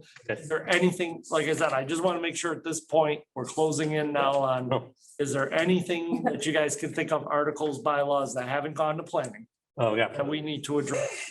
No, that's, if we are, Everything I have notes on and I just want to make sure I haven't missed anything. okay, now funding articles, These are the three that we haven't finalized, and I'd like us to just come up with a plan on how to finalize. okay. We got the numbers for the pump station, which I should have, Park Street, Pump Street first, that's the easy one. I would put that on the warrant. all right. Yeah. You guys agree with that? That's, okay. The other two, the planning board consultant, I want to still hold off on this till we meet with the planning board. I would really like them to come in So, and have a meeting. so we need to try to, I'm looking at by the 13th, we need to know what's on the warrant. So between now and May 13th, and I don't know if the bill's on right now, whether or not can we set a date to do a joint meeting now? Or, because we're starting, that's why I placed this on here. I don't want it to drag. We need to get a decision. And what we would like to know, which I like to know is, I don't know about you guys, is what the money's been spent on so far and what results we got from it. And what you planning to use this money for in the future. I think we need to know that before we approve this. And we should do it in a joint meeting. Yes, a joint meeting. Obviously, yeah. So, Bill? Unmute. You got to unmute, Bill. There you Yeah, go. Sorry. Yeah, a meeting is fine. I can't commit the board to a meeting, a specific date. You tell me, since you're all together, which dates in the next 10 days work for you? And I'll run them by the board and the planning board and see what date we can For that, I'll make any night for that. agree to meet. I mean, we have a regular meeting. I can make any night for that. Any night? I mean, I'll make that go. You guys, Yeah, I'll be available. Patrick, it's, I'm just in here where you're. I can make it, for this, I'll push any night. I think he was gonna tell us when the regular meeting is. Yeah, the next regular meeting is on May 4th, Tuesday. Right around the corner. But we've had a number of special meetings relating to the open space bylaw, and for this purpose, we'll have another one if we need to, outside of the normal cycle of first and third Tuesdays. You want to do it the 4th? That's. I'm fine with the 4th. You fine with the 4th? Gives us enough time to. Yeah. Okay. I would like to see it, like I said, wrapped up by the 13th. Okay, So so the 4th May is 4th. plenty. Oh, May We'll put- 4th. We'll put it on the agenda for the 4th. Yeah. And you know what we're looking for? Yes. Okay, so this and it should be quick on our end. It's just to be transparent and open so the townspeople and stuff know what's happening and we know what's going on and move forward with this stuff. And are we gonna, there was a list that you guys talked about maybe a month or two ago. Can you share that with us in advance or? I think you guys come up with 11 priorities or something. Yeah, we've got a list that actually Christine has done good work on. It hasn't been run by the whole board. Okay, we'll do that in the 4th too. I think we have to do that on the 4th. Yeah. I think you'll be impressed with the list. Okay, It's I hope so. it's Good, that's what we're looking for. plenty long, and it's important projects that only a professional can do for us. Okay. Good. And now you brought up the open space, that's the open space kind of slash cottage. That's Yeah. I mean, bylaw. what the planning board agreed to recently was to focus its efforts on the natural resource and historic preservation zoning bylaw, which is the mouthful for open space planning. And to defer, not forever, but until we've come to a conclusion on the natural resource bylaw, the cottage era state, the amendments to a cottage era state bylaw. It's not Okay, just, so- we don't. We get one question I have is, as my understanding, the current cottage area bylaw was written specifically to enable us to permit elm court, which we did. And I want to just know what the rationale is in terms of what the flaws are in the current cottage area bylaw. We don't have to talk about it now, but I think that would be great if on the 4th we could address what is wrong with the current one, you know, and again, I'm not saying there's nothing wrong with it. I just don't know what it is. Okay. Well, we don't have, we're not putting this on the main meeting. This is something we're gonna vote on and discuss through, well, we're gonna discuss it through the summer and have a late summer, early fall meeting we're planning on. I think it depends on the planning. And the planning board, if you have it ready. I'm planning to submit it for this. We're not- Doing it now. We don't want you to rush. But you Yeah. know, I kind of want to know. No, I'm just saying, but so the public knows that this isn't something going on this warrant, that this will hopefully be a late summer or fall special town meeting, because it's gonna be a very big issue. Yep. Along with hopefully some other bylaws that will be ready at that time, if they're ready. I say, when we don't want you rushing to get these done, we want them done right, because these are gonna be long-term, you know, bylaws that we don't just want to rush them through. We want to give you, the planning board, the opportunity to do it right. And are all the ones that have been referred, are all the public meetings scheduled, Bill, on what is it, parking, driveway and signs? Signs. Yes, they've all been, And so you guys are all, Michael, you're good with the schedule and all that to make sure that they meet? Yeah, if they, once they hold their hearing, then the planning board has the 21 days to issue their report.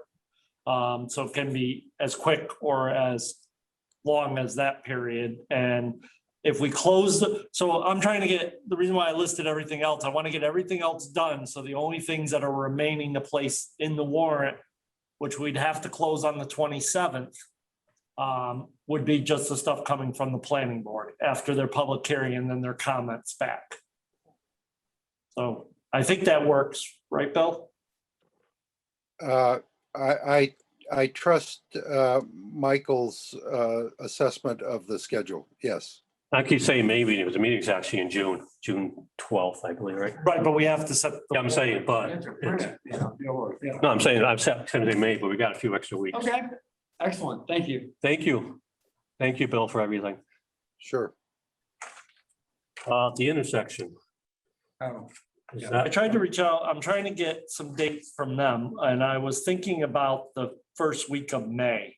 Because they were supposed to have it done by the last week of April, which is Right. next week, but I haven't heard back yet. Okay. So if we're doing the 4th, do we want to right now think about tentatively scheduling a joint meeting with the finance for the 6th to have the intersection? And I'll confirm that in the next day or so I with. mean, is this something is this that, one we could put into if we're gonna do a early fall town meeting that's what I'm anyway? thinking.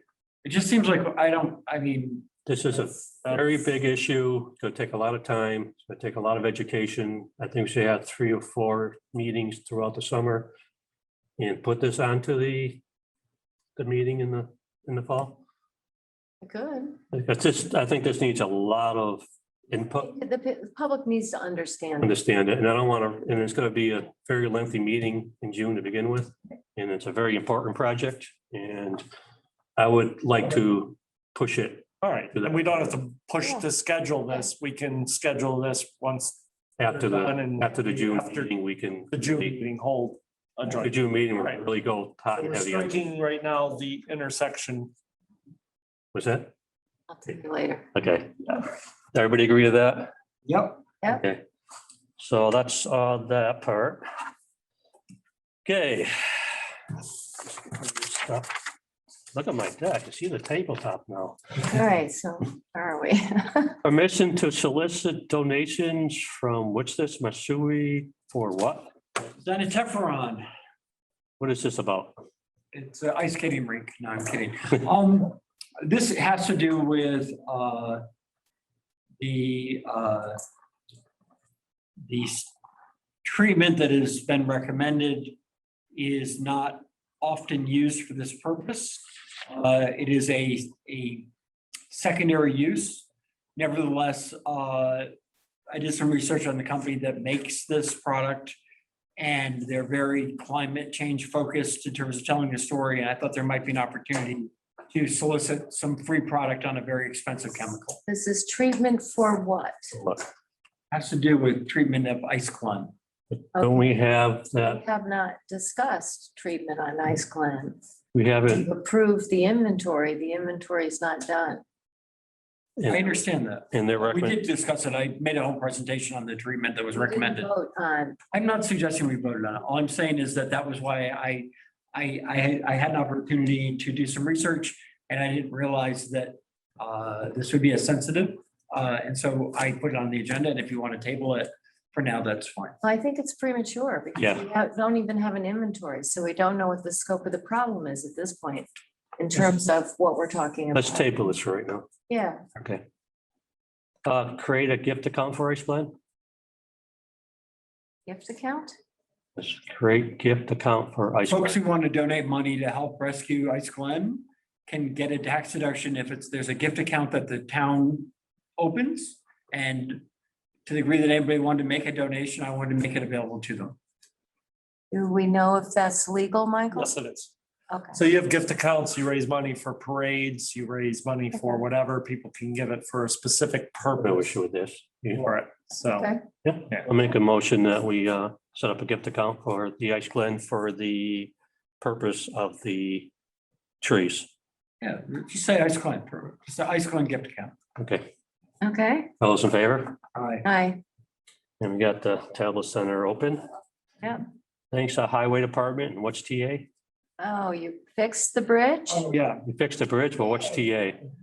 Hey, Michael, do you have, I don't know if it's Huh? easy. Did you know? Yes, that? I have That- pictures. that Railing just- down. Yeah, I but wanted, there's one, first of all, you know, I want to thank Lisa Sauer and Dana Goldwagon for making us available of the problem. You guys might have been, I wasn't aware of it. And then I want to thank Hugh and Michael. I think they literally responded the next day and had it fixed. And I don't know if there's hazard pay. Didn't you have to fish the rail out of the river?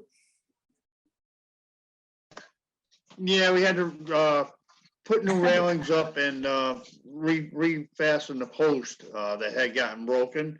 Yep. And I've just got to go back and paint it, but I'm just waiting for a little warmer weather, so. yeah. Just let everybody know. You couldn't paint it today? It's on the radar. That was, you know, I think it's a good example of trying to get things done and get things done quickly.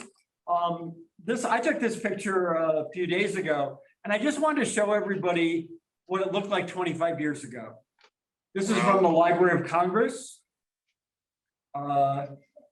Let me switch you switch to the other. So in other words, it looks fantastic now, and granted, my photograph is stellar. That's what it looked like when the Library of Congress inventoried that bridge.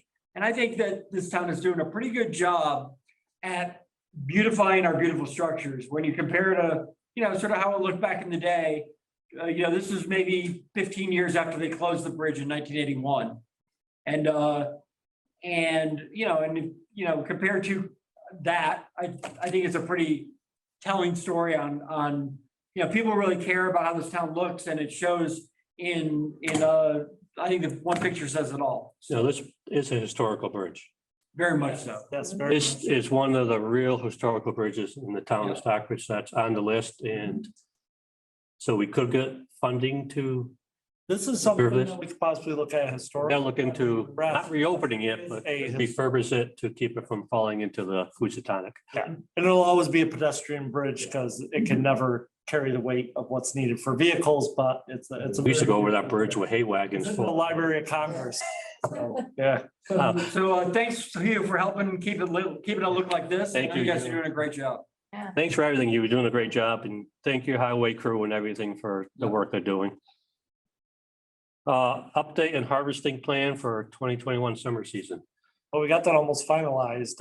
I know he still sent the question about the double path. We have to talk about that. Oh, okay. Get an answer to him on that. So we're still in the process of, Answer to him. I thought you did. I did. Right. I answered. The him. guy sent it back and said, Roxanne and Steve, I haven't heard from you. I think that came earlier today. Oh, I'll show no, I it to you. did send it. All Yeah. right. so this is I asked for applying, a single pass and I outlined only a couple of spots where it was applicable. And do you have If we have a single pass, we can always calculate a double pass. Yeah. And do you have a copy or can you put up a visual of what the map looks like? Yeah, Yes. And this is for the harvesting, going for the permission for the DEP to do the 10-acre harvesting, up to 10-acre harvesting. right. Because we were only at like 6 acres. Yeah. And so then Michael Nathan wanted to add some information in terms of where historically we have harvested that isn't necessarily marked on the map. He ended up having Mark Viola do that. So, and some of it intersects with places where we can't harvest because of, you know, I understand. test areas. And some of it's already accounted for. In other words, they've got areas marked out. So Just blowing it. Listen, the big question is the calculation of like how many acres does that bring us to? Yeah. That's the next step. yeah, You know, we haven't gotten a final okay from the DEP yet. and okay, I've got a couple of questions. One, the test and control plots are only valid if the milfoil comes back this year. Correct. So are we gonna block them out anyway, even if there's no milfoil? Or are we gonna have a conditional plan? Because I think it's unlikely that we reach the 50% threshold on the milfoil. Well, we've been told we have to avoid those areas. Those areas and also the hydro raking incident area is another area that we had to avoid according to DEP and NHESP. Okay, so we're avoiding them indefinitely, even if there is no. No, the plan for right now, I mean, that could change if It could they're no change. longer plot areas, but as of the harvesting plan for this year. I'm just saying that like in the event that there's not, you know, the southern test, the southern control plot that you have up on the map is a significant area of usage of the lake.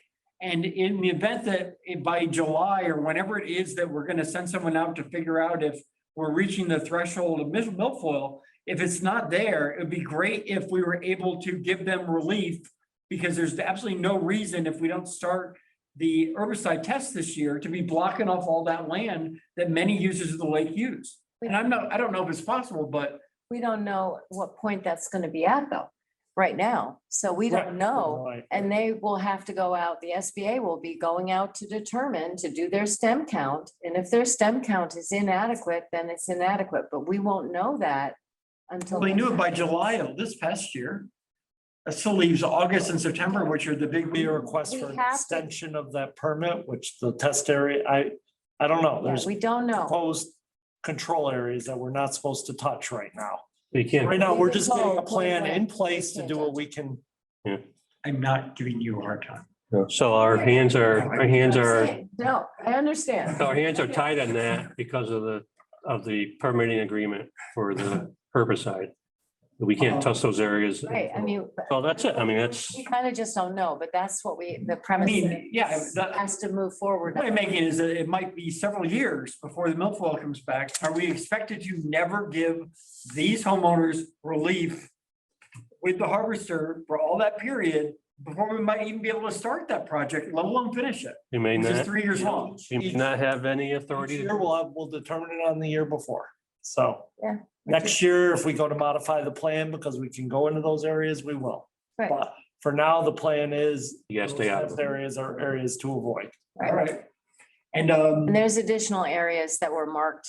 You don't have the red. Do I one. not have the most, I called up, I thought this was the most. Yeah, current. no, there's one that has the red lines in it. Is that from you? now, one of the things we've done in the past. It came to Hang on, that's me okay. from Michael and I would have forwarded. Let me to- see if I can find the more current. one. Can you zoom that a little less? Both are talking, so I just wanted to. I'm trying to see if I can find the more current. Yep. Well, for now, So the reasoning, if you I would have copied. on the lake and the spots are weedy or not weedy, there's reasons why we can't harvest in certain spots and it's out of our control. You have a choice. My response, because you saw. That's my a- that's a- response to him. sorry. It's in my response to him, the latest fine. and greatest. Just let you know, we're in the process of getting the permitting to do Bring something. this one down so you can even look at this one while I try to find the other one. Okay. There. All right. Yeah, I mean, the other red areas, there is Sorry, before right now, Yeah, while you something guys enough for me talk to about read this it. one. Let's see, bear by one. So the darker shade,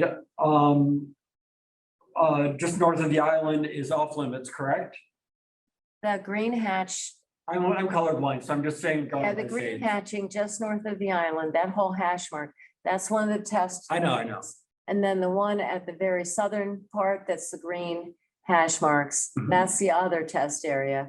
Up on the northern shore, the green hash marks is the control area, and those are all the areas where we cannot go. And so the yellow is what we're talking about? Yellow is what we're talking about, and down through the channel, here it comes with the red on it. Okay. So So the red is, blow that up so we can. what's the red? You can't touch? And the red was just historically where we have harvested in the past. Okay. And so I took and I circled in blue over by. No, that one's in the test area. Red line over there. Yep. Okay, and I circled that one. I circled the one by Mackinac Shores in that area.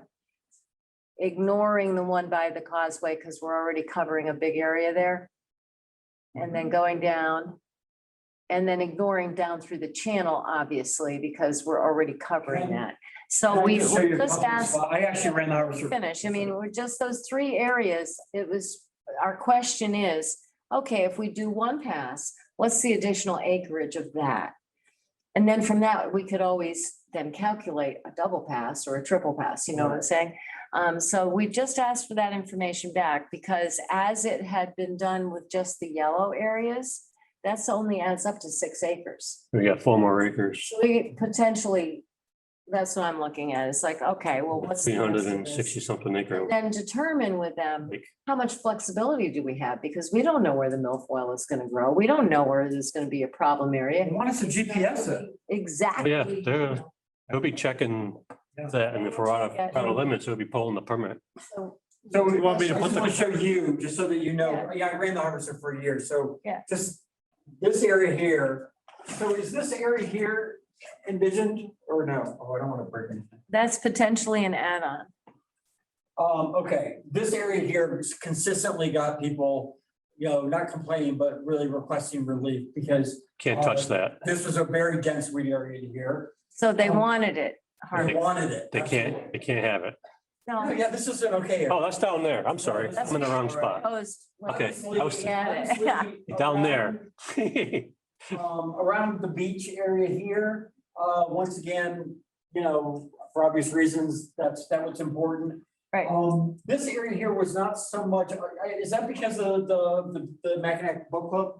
Yeah, the little Okay. speck is the boat club. Oh, okay, that's fine. And then that's obviously the causeway, I'm sorry, the boat. boat Ramp. launch. Yep, the ramp. The area around Gold Meadows was never that important. Okay. But this area outside of the docks, I don't know how far out this goes compared to the docks. But the kids, hundreds of kids are always going from here trying to get to deep water. And while we need to avoid the area, I don't know why they put the test in front of.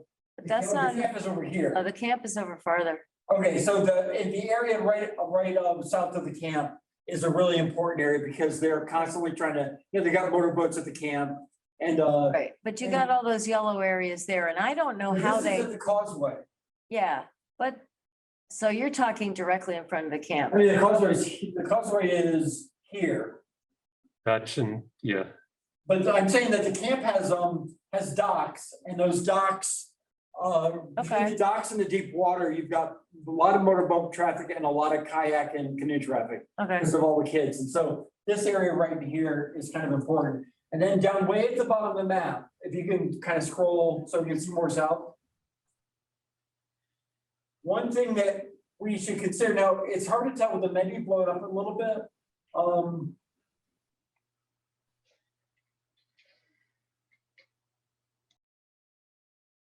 The thing that was really important in here is pathways to the docks, because this is the area that is. If you look at the little box right in front of you, that's included, one pass to each dock.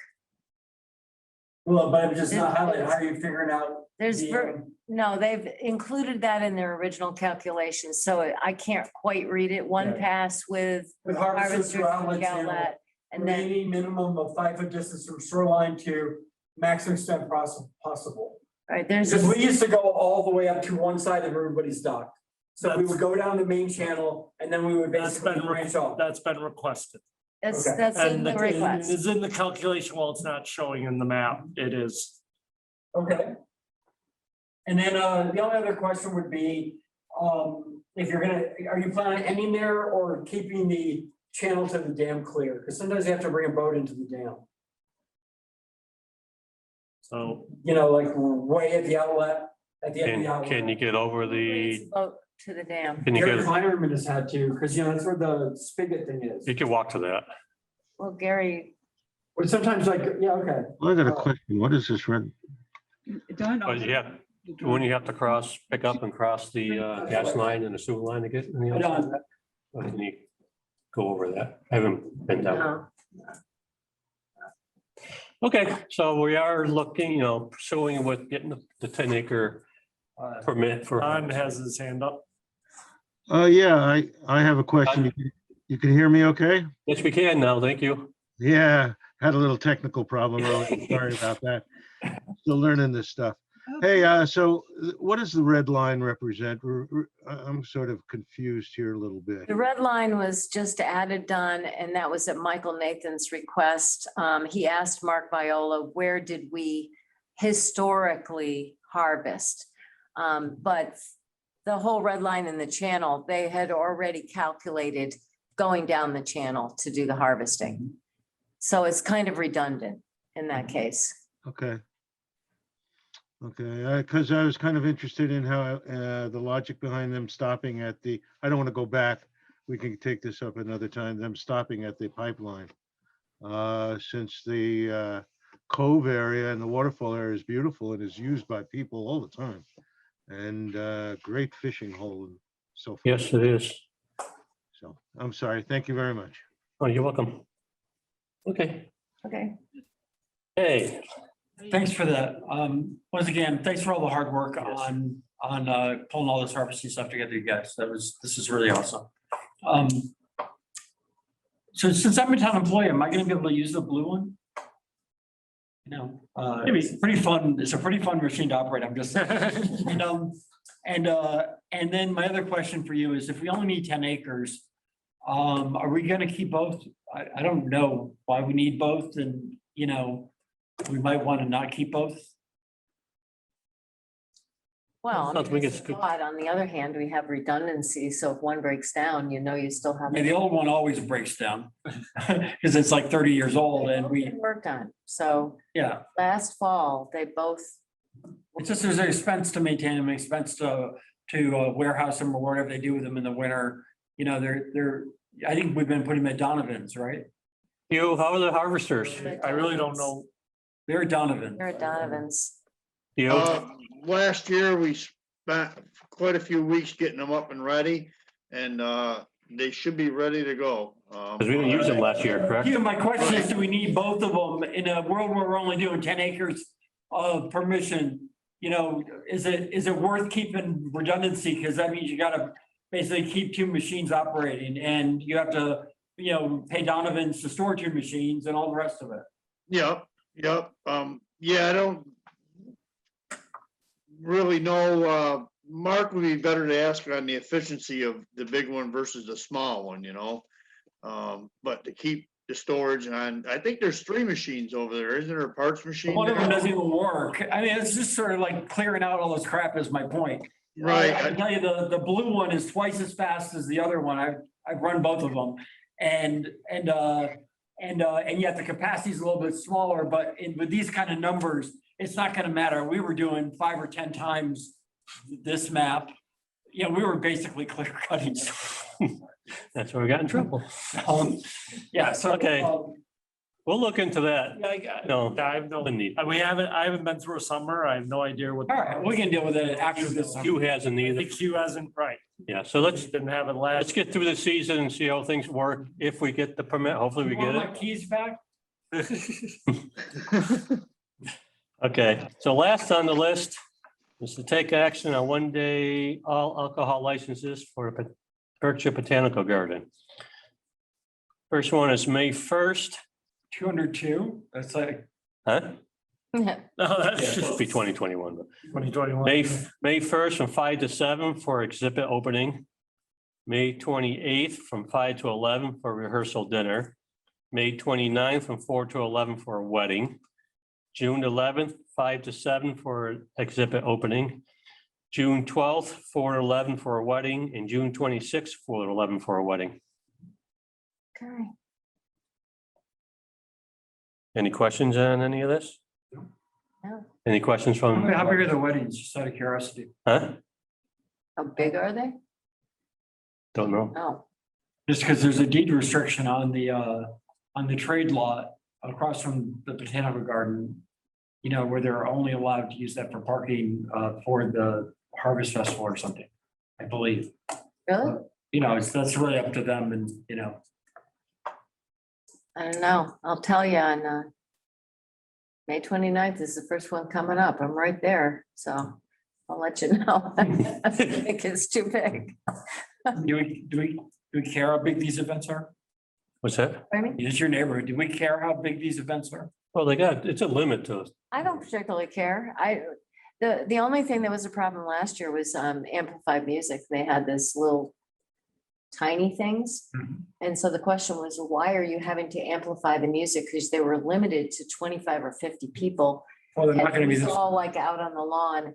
And so all of us in the neighborhood could hear. And it kind of, to me, it kind of depended on what music they were playing on any given night, so. But anyway, so I move that we approve the alcohol licenses for the dates of May 1st, May 28th, May 29th, June 11th, June 12th, June 26th for the Berkshire Botanical Gardens. I'll second. All those in favor? Aye. Aye. Any comments or anything from the public? And none, I'll make a motion to adjourn.